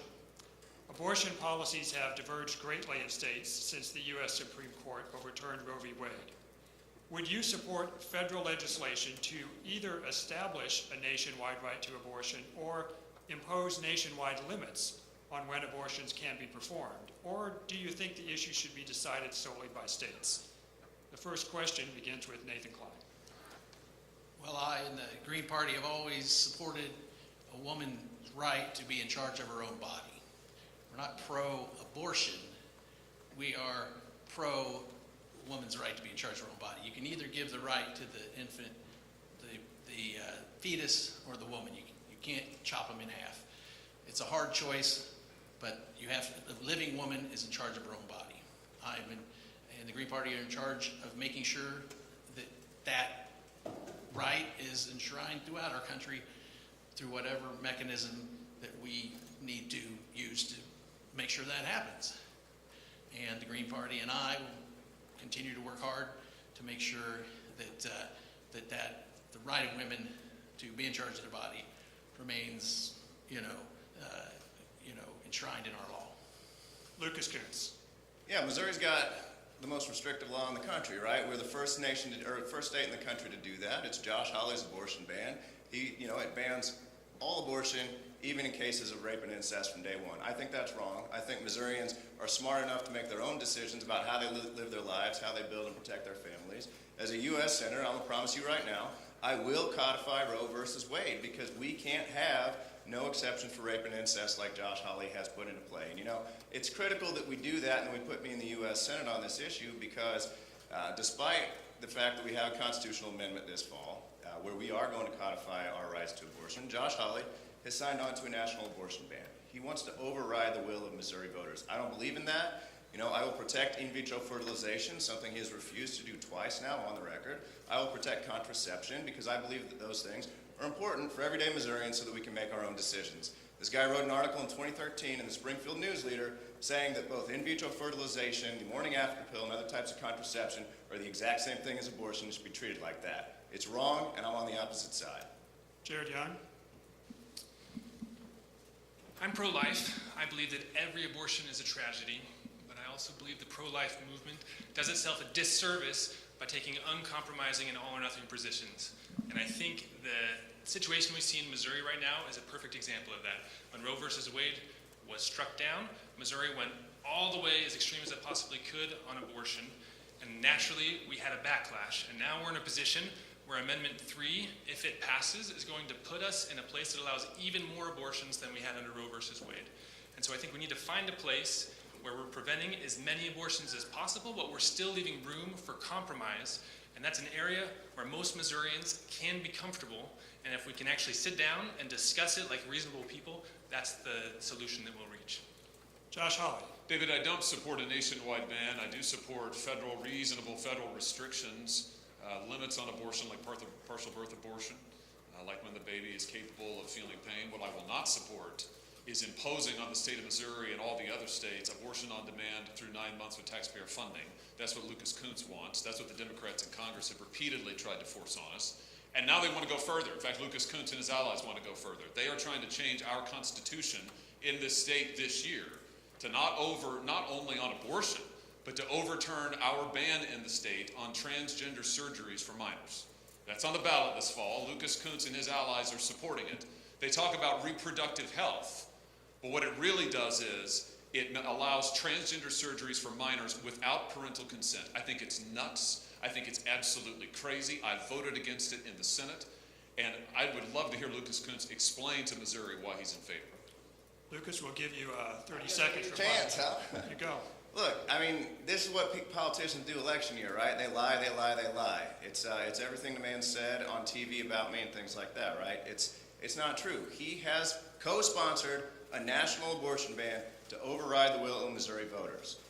It has nothing to do with sex change surgeries. He sees mandated sex change surgeries around every single corner because he thinks that he can rile people up that way and actually win the election. It's not true. What I see is a people and women in this state who are smart enough to make their own decisions about how they build their families, about how they protect their families, about how they raise them. I think Missourians are smart enough to make their own decisions, and I'm going to make sure they can do that. Josh Hawley, 30 seconds. Don't take my word for it. The ACLU, the National Women's Law Center, Planned Parenthood have all said that reproductive health care means gender-affirming surgeries. It means hormone treatments. It means puberty blockers for minors. That's what Kuntz and his allies, with a pile of dark money from outside of the state, are trying to get put into our Constitution. It would overturn Missouri's laws. It's absolutely nuts. It's absolutely nuts. Now, if he wants to change his position on the stage now, I'm all for it. I welcome it. I'd also love to hear if he's going to vote for Kamala Harris. I'm going to keep track. We haven't heard it yet, but I'm going to ask throughout the debate. But I'm telling you, read the text. He's not being honest with you. Now going to move to our next question. It comes from Alvin Reed, and it will go first to Lucas Kuntz. Congress has been unable to come to any kind of legislative policy on the subject of immigration. What do you think Congress can realistically do to help manage the flow of immigrants at the southern border of the United States? Lucas Kuntz. I was Marine for a long time. I mentioned that before, 13 years on active duty. And before I led a police training team in Iraq, I was scheduled to be on a border team there. And so as a Marine, I went to the southern border. I trained with the Border Patrol. I was certified by the Border Patrol Tactical Unit. And there's very simple solutions here that we can bring to the cause, right? Like we need to stop the flow of fentanyl, vote for fentanyl machines. We have fentanyl scanners. Most of it comes through regular port of entries. Josh Hawley voted against funding fentanyl scanners in a Homeland Security bill. We need to fully fund and equip Border Patrol, something he repeatedly voted against. When Roy Blunt, who's from this area, negotiated a bipartisan bill that Donald Trump signed, Josh Hawley voted against it. And, he voted against the recent bill to end catch and release programs that the Border Patrol guys who I trained with actually supported and endorsed. So what we need to do here is end catch and release, stop the flow of fentanyl, fully fund and equip Border Patrol. I stand beside every single one of those things, and that's what I'm going to do as a U.S. Senator. Jared Young. Immigration is an area where I think most Americans, most Missourians agree on two truths. The first truth is that we need secure borders. The second truth is that we need legal immigrants. They're an incredibly important part of our economy, an important part of our culture. And it should be possible for us to form policy that acknowledges both of those truths. The only thing getting in the way of that is partisan warfare. And we saw that 6 or 7 months ago when a bipartisan bill was negotiated in the Senate that acknowledged both of those truths and made progress in a lot of these areas. But the bill was killed not because it was bad policy, purely because of politics, because one side didn't want to give the other side a win. And that's what we have to end. There are lots of good ideas out there, lots of good policies, that we just have to be willing to sit down and talk about them without throwing stones at each other. Josh Hawley. The answer on immigration is to close the border, reinstate the Remain in Mexico program and the Safe Third Country protocols, which this administration tore up. Now, as to that bipartisan border bill that Lucas Kuntz just mentioned, it was a terrible bill. It would have allowed 5,000 people across the border every day, 5,000, before you could close it. It would have increased the number of green cards by an astronomical number. It would have mandated taxpayer funding for illegals' lawyers. So you bet I voted against it. But it's no surprise, Lucas Kuntz opposes a border wall. Lucas Kuntz wants amnesty for illegals in this country. That's 15 million in the last 3 years. And then he wants to put them, after he's given them the amnesty, on Social Security and Medicare. You want to bankrupt Social Security and Medicare? Put 15 to 20 million illegals on those programs. That's his plan. It's absolutely nuts. It's crazy. And And I still haven't heard an answer as to whether or not he's voting for Trump or Kamala. Nathan Klein. All right, the immigration crisis in this country is driven by the climate crisis. The reason why people are piling up at the border is because family farmers are failing because of drought, hurricanes, and that's only going to get much worse. Okay, beating up the weakest people in our society, desperate people. People don't flee their homes unless there's fire there. They're running for their lives. And the United States has always been the most welcoming place in the world for immigrants, and it's been our secret weapon and our best strength. So what we need at the border is more people to process applications, okay? We don't need more guards. We don't need to militarize the border. These are our neighbors. Immigrants are less violent in this country than natural-born Americans. U.S. citizens are bringing most of the fentanyl across the border, not immigrants. Immigrants are coming here to work hard and to strengthen America, and that's what we should understand and take to heart. Lucas, would you like 30 seconds to respond to Senator Hawley's description of your I immigration? would. Thank you very much. He's lying again. Like, it's election year, the guy's got to lie. I don't oppose a border wall. If we are in a situation where we got to decide what finances we have and what we're going to put them towards, that's probably the least effective thing. That doesn't mean that I oppose it. I don't support amnesty for people who came here the wrong way. I support a path to citizenship for people who came here the right way, and for the Afghan and Iraq interpreters who supported me and helped me when I was in Iraq and Afghanistan. I've never said anything about giving people free health care like this. I think remain in Mexico is a fine policy. I think we can have that in place along with ending catch and release. Like, the sad thing here is that Josh Hawley has voted against keeping us safe 3 times because, as Jared said, he wants to keep it as a campaign issue rather than look at the train wreck that we have going on and actually support everyday people and keep us safe, stop the flow of fentanyl, etc. Senator Hawley, 30 In seconds. 2022, you told a Vote Smart survey you oppose a border wall. You said in 2022 and 2023 you are for citizenship for people who are here illegally. That's You not have true. also endorsed, we are fact-checking Lucas in real time. You can look right now on social media. We'll post up his voting scorecard. We'll post up everything he said. He has also endorsed Medicare for everybody. He wants to give all of these folks amnesty and then Medicare and Social Security, which actuarial analysis shows will bankrupt the program. That's just the facts. Listen, I've got people like this and before me in the Senate all the time who change their stories. I'm used to getting accountability. We're going to get it today.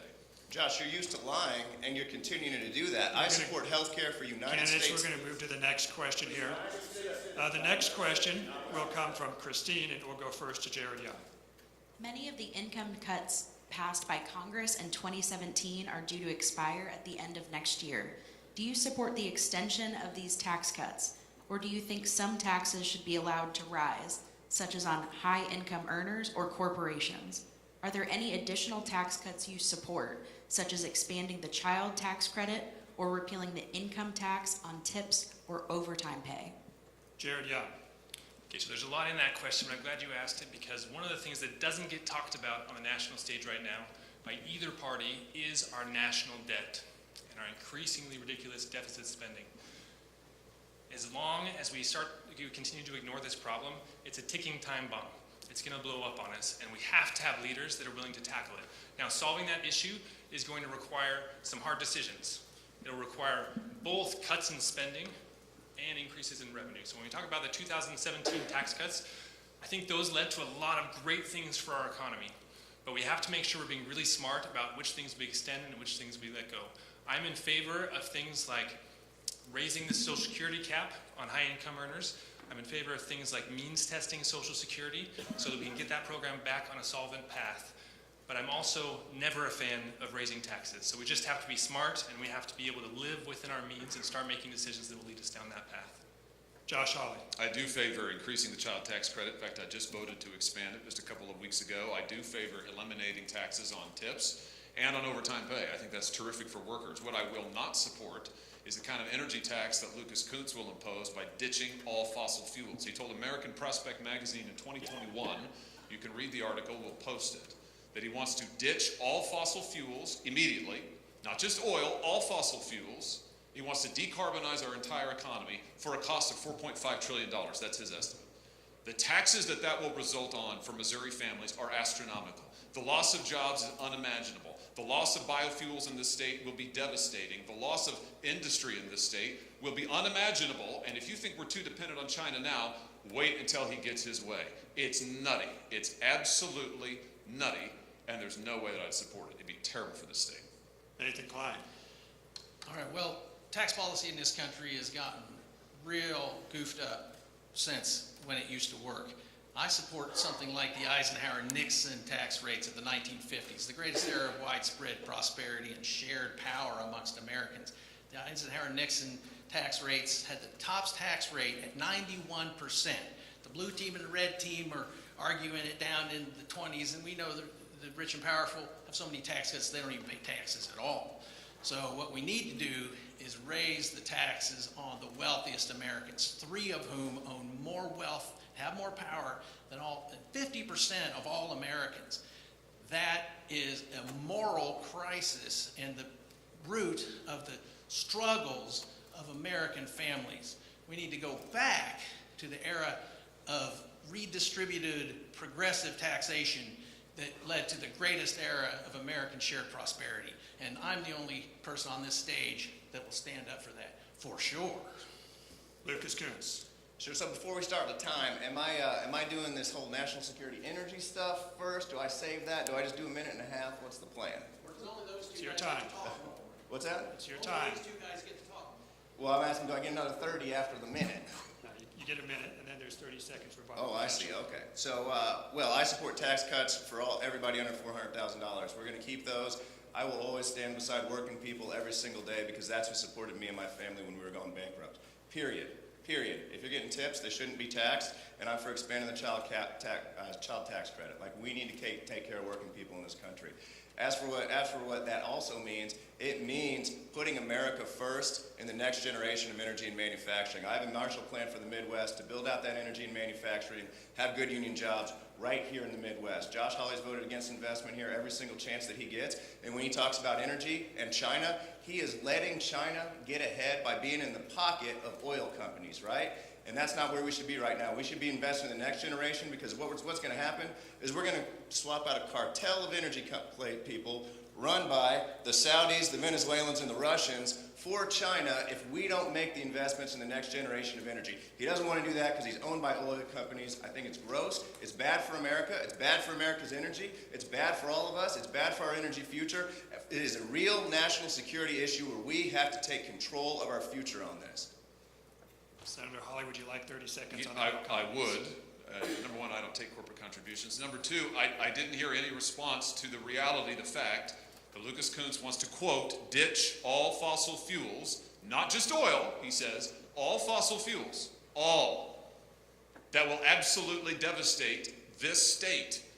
It will devastate this state. It might be fine for the green energy wackos, but it will not work in the state of Missouri. We're talking about no gas and diesel. We're talking about no way to harvest the crops, no way to plant the crops, no biofuels to blend. It's his plan, American Prospect Magazine. Go read it. He wrote it literally, $4.5 trillion. The taxes that will result in for middle-class families, the devastation will be unimaginable. It's totally nutty. Lucas Kuntz. Yeah, again, that's absolutely ridiculous. I'm talking about us owning our energy future 50 years from now, making the investments so that we can actually get there and we aren't beholden to China on the next generation of energy because that's who's going to own it. That is who is going to control it. That's who's taking it over right now because people like Josh Hawley won't make the investment in the next generation of energy. We are going to be behind. As for our oil and gas right now, I'm fine with us extracting it. The one thing that I want to add to it is I want to make sure it doesn't go overseas. I think there should be an export ban on all of our fossil fuels so that it stays right here. It keeps the prices down while we make this transition to the future, because if we don't make that transition, we are going to lose. Nathan Klein, do you want 30 seconds on the green energy wackos? I would like, because I'm one of those green energy wackos. All right, folks, we need to get realistic, okay?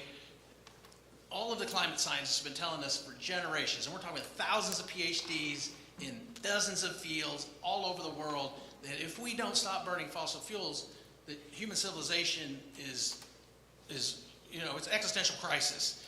We only have about 35 years worth of fossil fuels left at current use rates, people. We have to get realistic. None of these people are realistic, okay?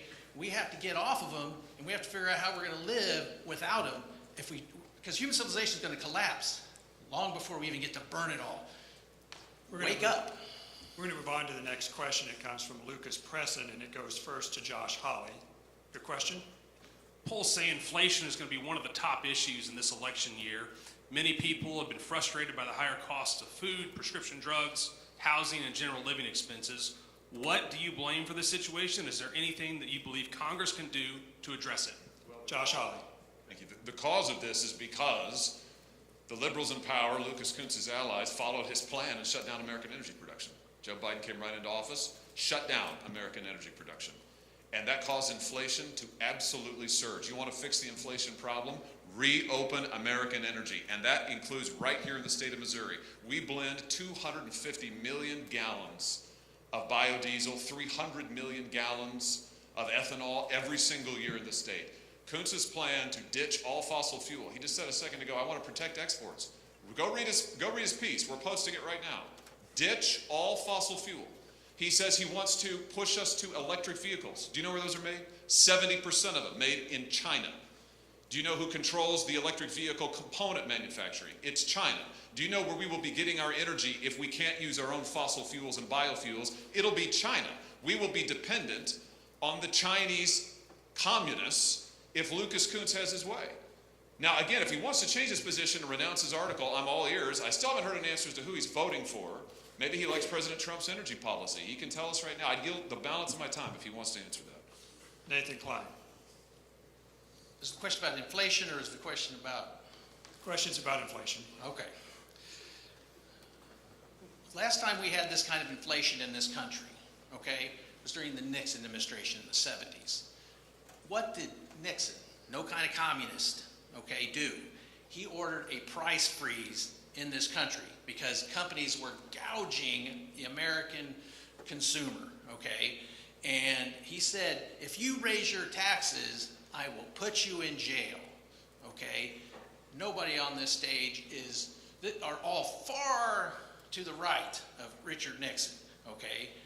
I'm saying that we need government to come to the aid of the tax-paying citizen and stop being servants of the price-gouging multinational corporations and billionaires that are the reason for this inflation.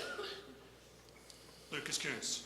Yeah, I just want to thank Josh Hawley for proving my point on China and energy. They are controlling the next generation of our energy. That's why we need to make the investments here so that doesn't end up being what's happening. You're exactly right. That is where we are headed. That's Josh Hawley's world. It's not the world that I want to live in. As for inflation, he's lying again. The reason we are extracting more energy here than we ever have before. The thing that's holding it back is Exxon CEOs who don't want to extract more. Whatever you think about that, that's the reason for the gas situation we're in. But inflation is coming from his corporate buddies, the same guys who got him elected in 2018, gouging us. They took advantage of the pandemic. They raised prices because of supply chain woes. They kept the prices high. They're literally just price gouging us. You can see that in record corporate profits, and you can see that in the massive amount of share buybacks that they're doing. As a U.S. Senator, I will vote to ban share buybacks because what that is that's a transfer of wealth from everyday people upward to a shareholder class that frankly just doesn't need it. And he loves supporting them because that's who put him in office. Jared Young. You asked what I think has caused inflation. I agree with Senator Hawley that the energy policies of the Biden administration have contributed to it. I also think the runaway government spending of the last 4 to 6 years has greatly contributed to it. If you flood the market with capital, prices are naturally going to go up. Now, inflation has slowed down over the last few months. What we need to make sure we do is we give wages a chance to catch up because people are still hurting. And there are a number of suggestions out there being talked about at the presidential level that are going to hurt inflation. They're going to increase inflation. That includes broad tariffs. Tariffs will not hurt other countries. They will hurt American consumers. We need to use targeted tariffs to punish bad actors, but not use broad tariffs because they will raise prices. We also should avoid a huge increase in the corporate tax rate. I'm the only person on the stage who's been a CEO who's run a business. I understand how businesses respond when their costs go up. They respond by raising prices, and they respond by cutting their own costs. That means it hurts employees and it hurts consumers. So we need to be careful that we continue to ride this lowering inflation and not do anything that's going to exacerbate it. Senator Hawley, you like 30 seconds? David, it is not investment in America to ditch America's fossil fuels. Lucas Coops keeps saying we need to invest in America. Absolutely we do. That's not what he would do.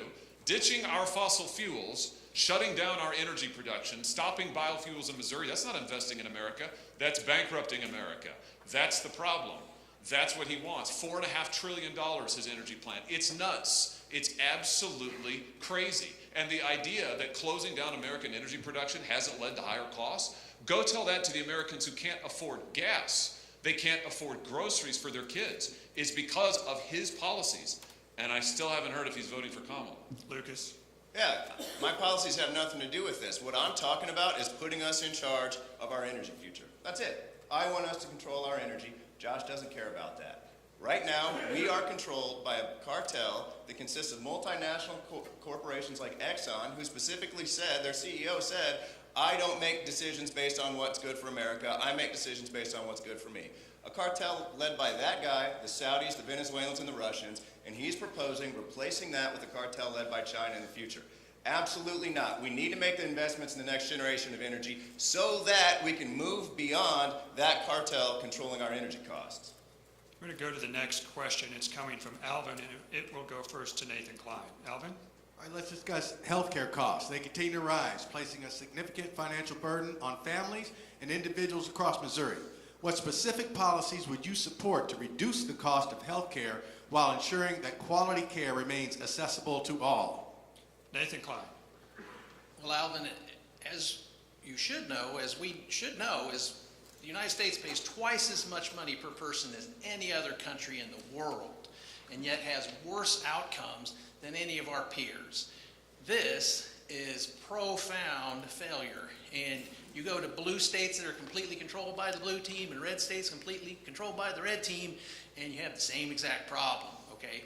Because they take lots and lots of money from insurance companies and hospital corporations, et cetera, maximizes the profitability of those corporations, but it puts Americans in the poorhouse, makes grandma not be able to pay for her medication, makes working families not know how they're going to have a baby, okay?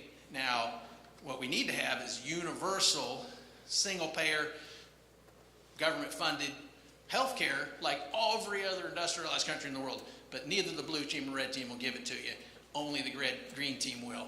I'd be happy to take your vote and fight for you. Lucas Coons.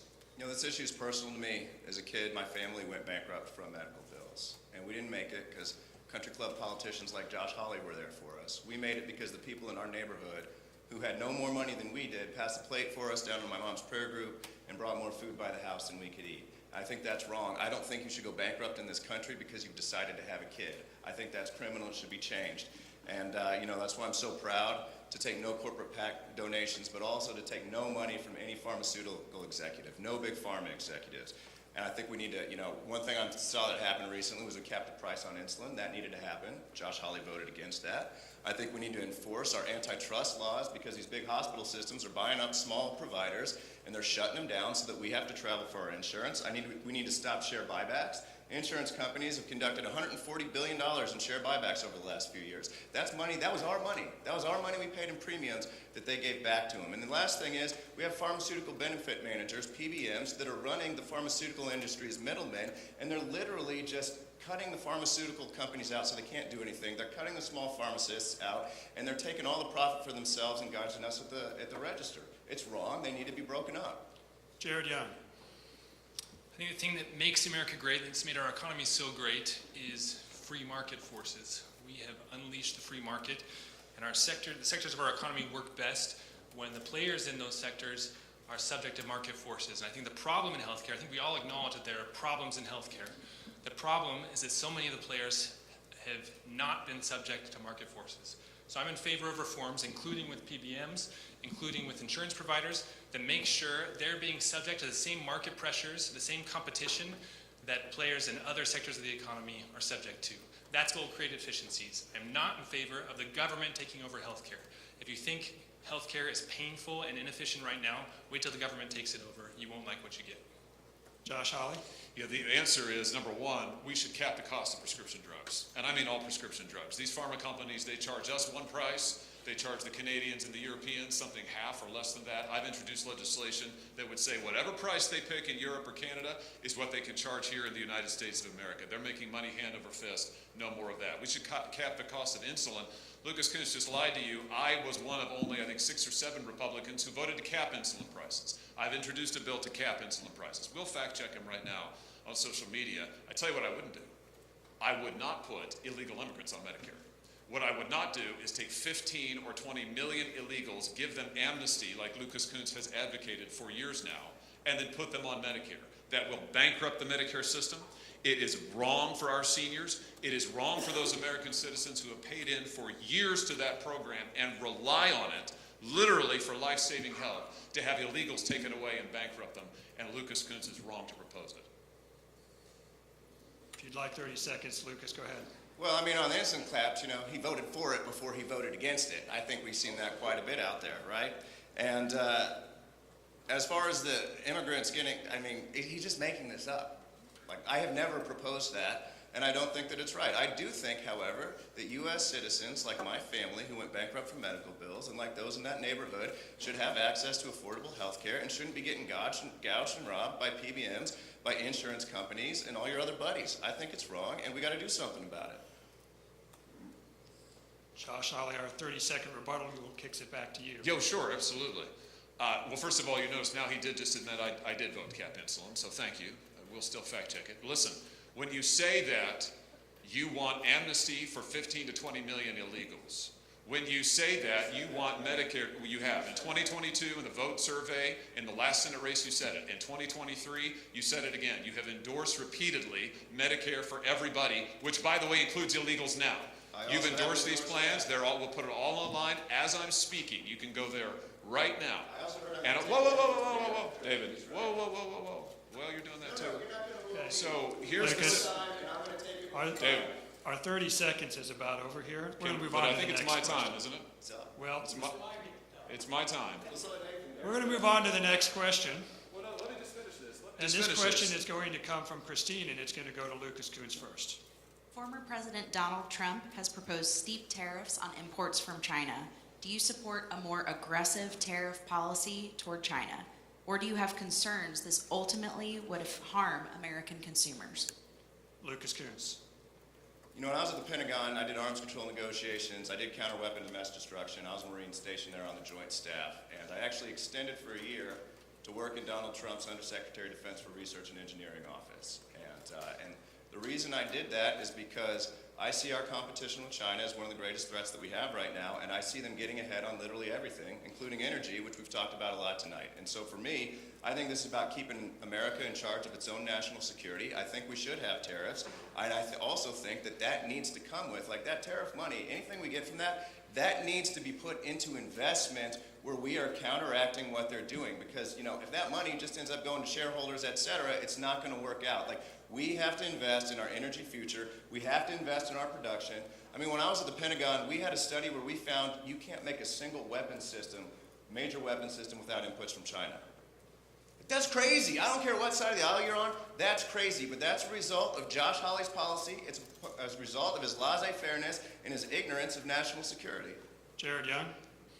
I spoke against tariffs earlier, but I do agree with tariffs against China. The point of tariffs is to punish countries who are not playing the game fairly. China is clearly one of those countries. We need to have a stronger stance against China. I agree with Lucas and with Josh, frankly, that China is one of the biggest threats to our national security. We have to be tough with them economically. We have to be tough with them from a national security perspective. So when it comes to tariffs, while I oppose broad tariffs, I think those will increase prices and hurt the economy. I think targeted tariffs against China are the right thing to do. Josh Hawley. Yes is the answer to your question. I support President Trump's tariff agenda. I support tariffs on China. I support tariffs that protect American industry and will bring back good-paying jobs right here to the state of Missouri. Now, I noticed that Lucas Kunz just mentioned Donald Trump yet again. He's got an ad on TV where he has Trump's name up there and is proud to have worked for Trump. Big bear hug to Trump, big kiss to Trump, but I haven't heard if he's voting for Trump. I haven't heard who he's voting for at all. So he was fussing about time a second ago. I'll yield the rest of mine. Look, I got a lot left. I'll yield the rest of it to Lucas to tell us who he's voting for. I'll tell you right now, I will work. Who are you voting for? I will work with anyone It in is, the U.S. Senate to bring money back to Missouri. Who are you voting to for? invest in Missouri. It's and put us Nathan in front Klein's of God. turn here. So, Nathan? Well, the blue team and the red team act like, you know, they're all against each other here. They skipped hand in hand together in all these bad trade deals that have put us in this situation with China.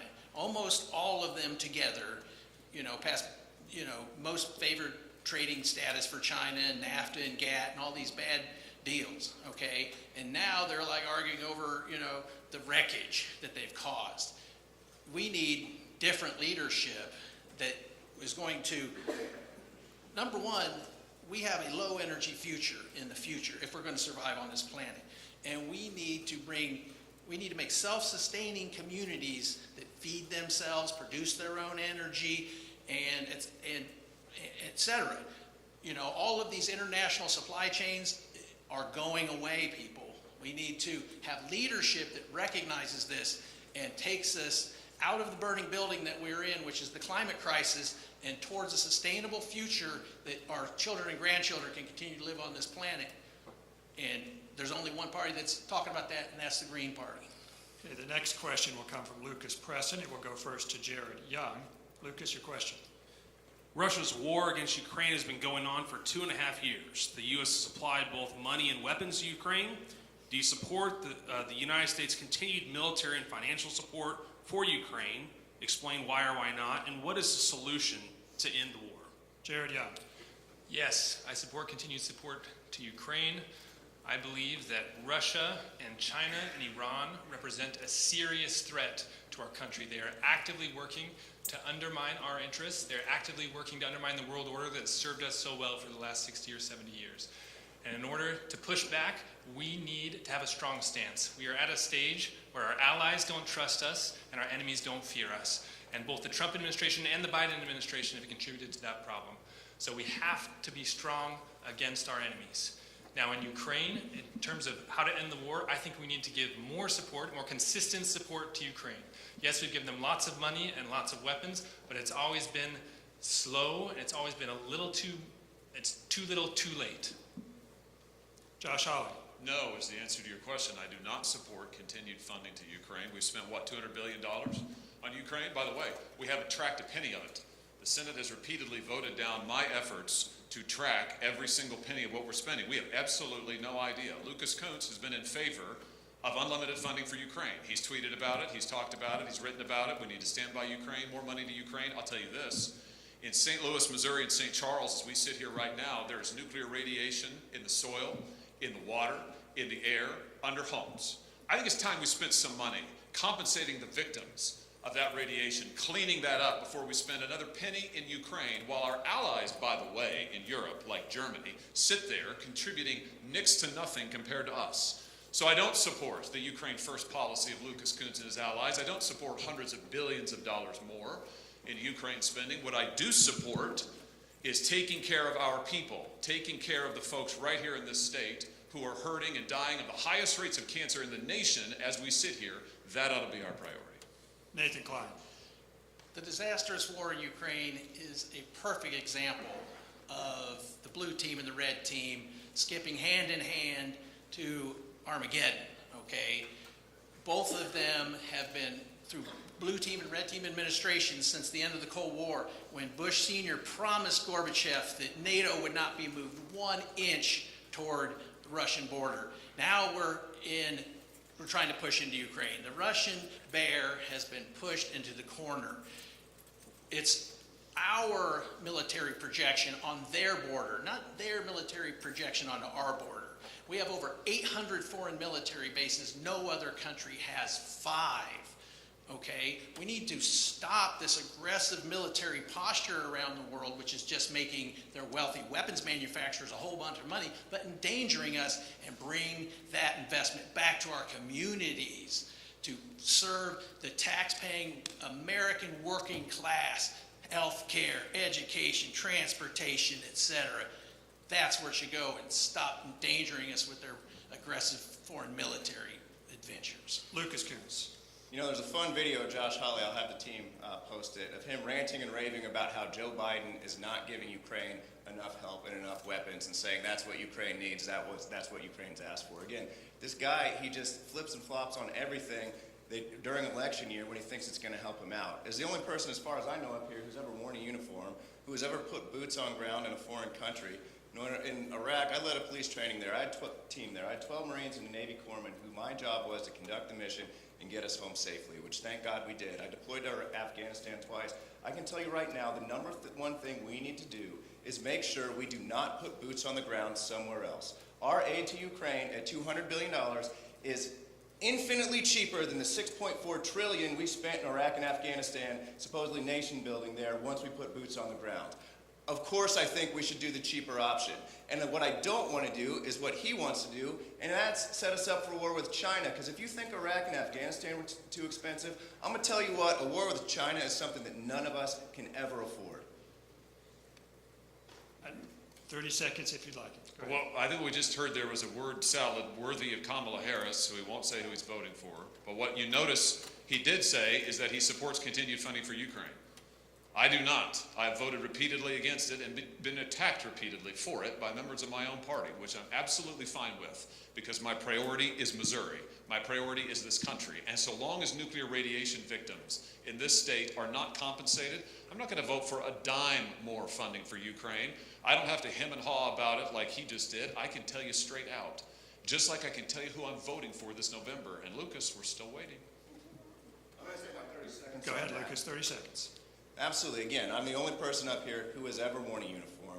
This guy popped popcorn and watched the invasion of Iraq. Absolutely despicable behavior. Again, he doesn't care about people in uniform. He would have us go to a war with China, and he doesn't want to do the right thing here, which is keep boots off the ground in Ukraine and in Europe. Like, we have to make sure that that doesn't happen. That will be the biggest tax on middle-class people in this state that you have literally ever seen in your entire life. The next question comes from Alvin, and it goes first to Josh Hawley. Alvin, your question? The war between Israel and Hamas has resulted in thousands of deaths. Ceasefire talks appear to be unproductive. Should the United States should the support for Israel's efforts be contingent on certain factors? And do you believe the U.S. should be doing more than it already is to also provide aid to Palestinian residents? Josh Hawley. No to both. No, we should not condition our aid to Israel. And no, I think we should not pressure Israel into a ceasefire. Listen, I just 2 days ago in the Senate had a hearing at which I sat and listened to a witness sitting as close to me as you are now try to tell me that all of the anti-Semitism and violence against Jewish Americans on campus wasn't really happening and wasn't real. It is real. The attack on Israel is real. We should be standing unequivocally with our ally Israel, not talking about ceasefires, not talking about how we can help Hamas. We should be saying to Israel, get the job done. And for those folks here in this country on our campuses, they ought to be safe. Lucas Kuntz was talking about a ceasefire on October 7th. On October 7th, he tweeted, we need a ceasefire. We don't need a ceasefire until Hamas is eliminated. And I'd also like to hear from Lucas Kuntz, is he going to condemn what has happened on our campuses in this country, where Jewish students fear for their lives because of the pro-Hamas demonstrators and protesters who are threatening to kill them, threatening to run them off campuses? It is absolutely despicable, and I'd like to hear if he's going to condemn it. Nathan Klein. What's going on in the Middle East has been going on for a long, long time, okay? This is not a new situation. The international community has demanded that the Israelis, including the United States, evacuate all of their settlements from the Palestinian territories. And the Palestinians have a state.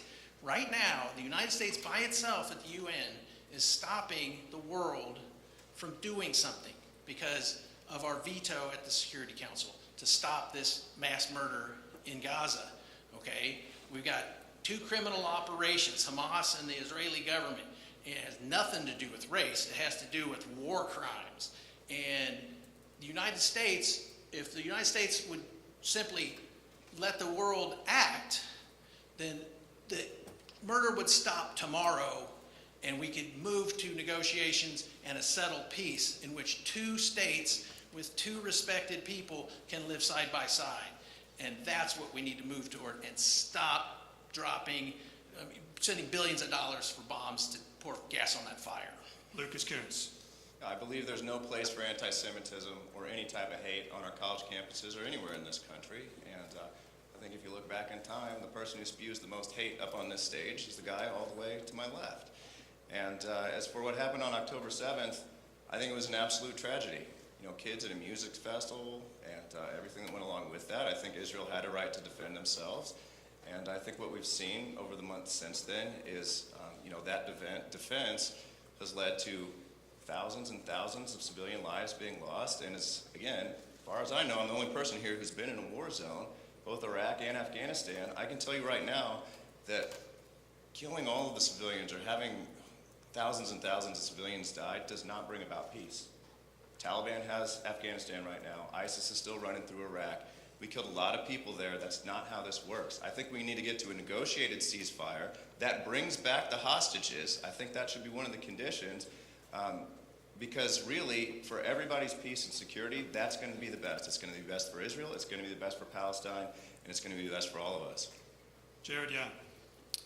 I'm the only person on the stage who's actually lived in the area we're talking about. I lived in Amman, which is about 40 miles from Jerusalem, and I spent months making friends with people who were displaced Palestinians, so I deeply understand the history there and what's led us to this point. However, what happened on October 7th was an atrocity. Israel absolutely has a right to defend itself. I believe Israel is trying to show restraint as it pursues the destruction of Hamas, has a right to destroy Hamas. But Hamas is an enemy that deliberately puts civilians in the path of danger. So I think we should continue to support Israel. They're an important ally in the region. They're the only functioning democracy in the region. But I also think we should be exerting our influence on Israel to look for a long-term solution. If Israel thinks it can just return to the status quo and everything will be okay, that's not going to work. History is just going to repeat itself over and over and over again. So we must find a long-term solution to the issue. Okay, we have time for one last question here. And I did live in Iraq for way too long. our last question will come from Christine, and we'll go first to Nathan Klein. The use of artificial intelligence is growing rapidly in the business world, schools, and even in some political campaigns. Are there specific steps that Congress should take to establish guardrails around this technology? Nathan Klein. Of course we should, but the folks on this stage besides me think that the market should determine everything. Let the private market do whatever it wants. We shouldn't regulate the private market. It's a magic trick that makes everything perfect. Of course, if we just let AI be developed in a private lab somewhere, we all know that there's a lot of danger there. We need to take that technology and regulate its development so that it serves us, not enslaves us. We know how dangerous this is. We need to put the American people priority here, and we need to regulate the development of this. And right now, that's not happening at all. And so I and the Green Party will make sure that this technology is developed responsibly, carefully. There's no reason to rush into this. Lucas Kuntz. When I was at the Pentagon, I worked for the chairman of the Joint Chiefs of Staff, doing counterproliferation work and then doing arms control treaties. And one of the kind of scary things we saw in that treaty work was the proliferation of AI in weapon systems and the fact that we don't have any treaties, we don't have any laws governing that. And so one of the things that we definitely need to do is make sure that we work with other countries to develop treaties so that we don't have an escalation in warfare on this. And the second part of that also ties to national security on AI is we can't let China win this race. Like, we have to get involved. We can't let our big tech companies run rampant. We need to get our hands dirty. We need to get in there. We need people who understand the issue, the national security implications, and we need to make sure that, again, just like on energy, China doesn't control this future, or some other country that's not friendly to us doesn't control the future of AI. Jared Young. With any new technology, there's a lot of fear surrounding it and a lot of uncertainty. I certainly agree that we need to take steps to protect people from the worst aspects of AI, like deep fakes, and protect our children. But we also need to be careful that we don't stifle innovation. And so getting the government too deeply involved is going to stifle innovation, and prevent a lot of good from happening from AI. I agree with Lucas that we need to be considering the national security perspective and get quickly involved on that so we can get ahead of it and not find ourselves behind the ball. Josh Hawley. We got to pass my bill with Senator Amy Klobuchar to ban deepfakes in our elections. We shouldn't be using deepfake technology, AI technology, to deceive voters. It's absolutely wrong, and all AI-generated images, voice needs to be labeled. We've seen, actually, both presidential primaries this year, attempts to use AI in a deceptive manner, both on the Republican and the Democrat side. I think that's just a taste of what is coming. And let's not forget who controls AI in this country. It's these mega corporations. It's the same big tech companies. We ought to hold them accountable, and we ought to protect our kids from deep fakes. The porn industry, the deep fakes that they are creating, ruining young people's lives. We ought to allow those victims to sue in order to protect themselves. Now, the time is nearly expired and the debate is nearly over, and I haven't heard an answer to my signal question, which is, who is Lucas Kuntz supporting in the most important election on the ballot? Let's just be honest this year, the presidential. So I got 15 seconds left.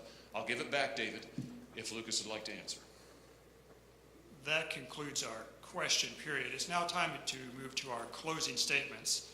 Josh Hawley, you're the first to deliver your closing statement, and you may proceed. Thank you so much, David. Thanks to the Missouri Press Association. We have 15 million illegals who have come across the border just in the last 3 years. We have gas prices that no one can afford, grocery prices that no one can afford. Nobody can afford their mortgage or their rent. And Lucas Kuntz wants to double down on every single failed policy that got us here. In fact, it's his policies and his friends, his allies in power, that have brought us to this point. So my question for you is simple. Do you like the direction of this country? Because if it's working for you, go ahead and vote for him and his friends. But if you want to change, if you think that we can do better, if you think we can bring jobs back to America, if you think that we can get good-paying jobs back in Missouri, if you think we can close our border and protect Medicare and Social Security for our citizens, I ask for your vote. I ask you to join me in working for change. I ask you to stand with me as we save this country. Thank you again for having me. Jared Young. Thank you for having me here today. In our polling and in my conversations with the voters across the state for the past year, we've repeatedly had it confirmed that voters in Missouri are desperate for another option. And as you watch these two bicker up here, you can see exactly why. People are desperate for a dose of civility and reasonableness and common sense. And what we've discovered is that 43% of Missouri voters are independents. We are the largest voting bloc in Missouri by far. And 70% of Missouri voters are open to voting for a third party or independent candidate in this Senate race. So the voters don't need to be convinced, they just need to be educated. They need to know that they have a viable third option in this race. My campaign has more resources than any independent campaign in Missouri history. We will do everything in our power to make sure that people know they have a reasonable option this time around. Again, if we send Josh Hawley or Lucas Kuntz to Washington, nothing will change about the way things work there. We have to have the courage to choose something truly different and better. And I'm the right person at the right time to make that happen, and I ask for your vote. Thank you. Lucas Kuntz. Yeah, I think what we've seen today is Josh Hawley is willing to lie and say anything he can to get reelected. And that's what you're seeing on the TV ads he's running against me. It's what you're seeing right now. And the reason for that is because he's afraid.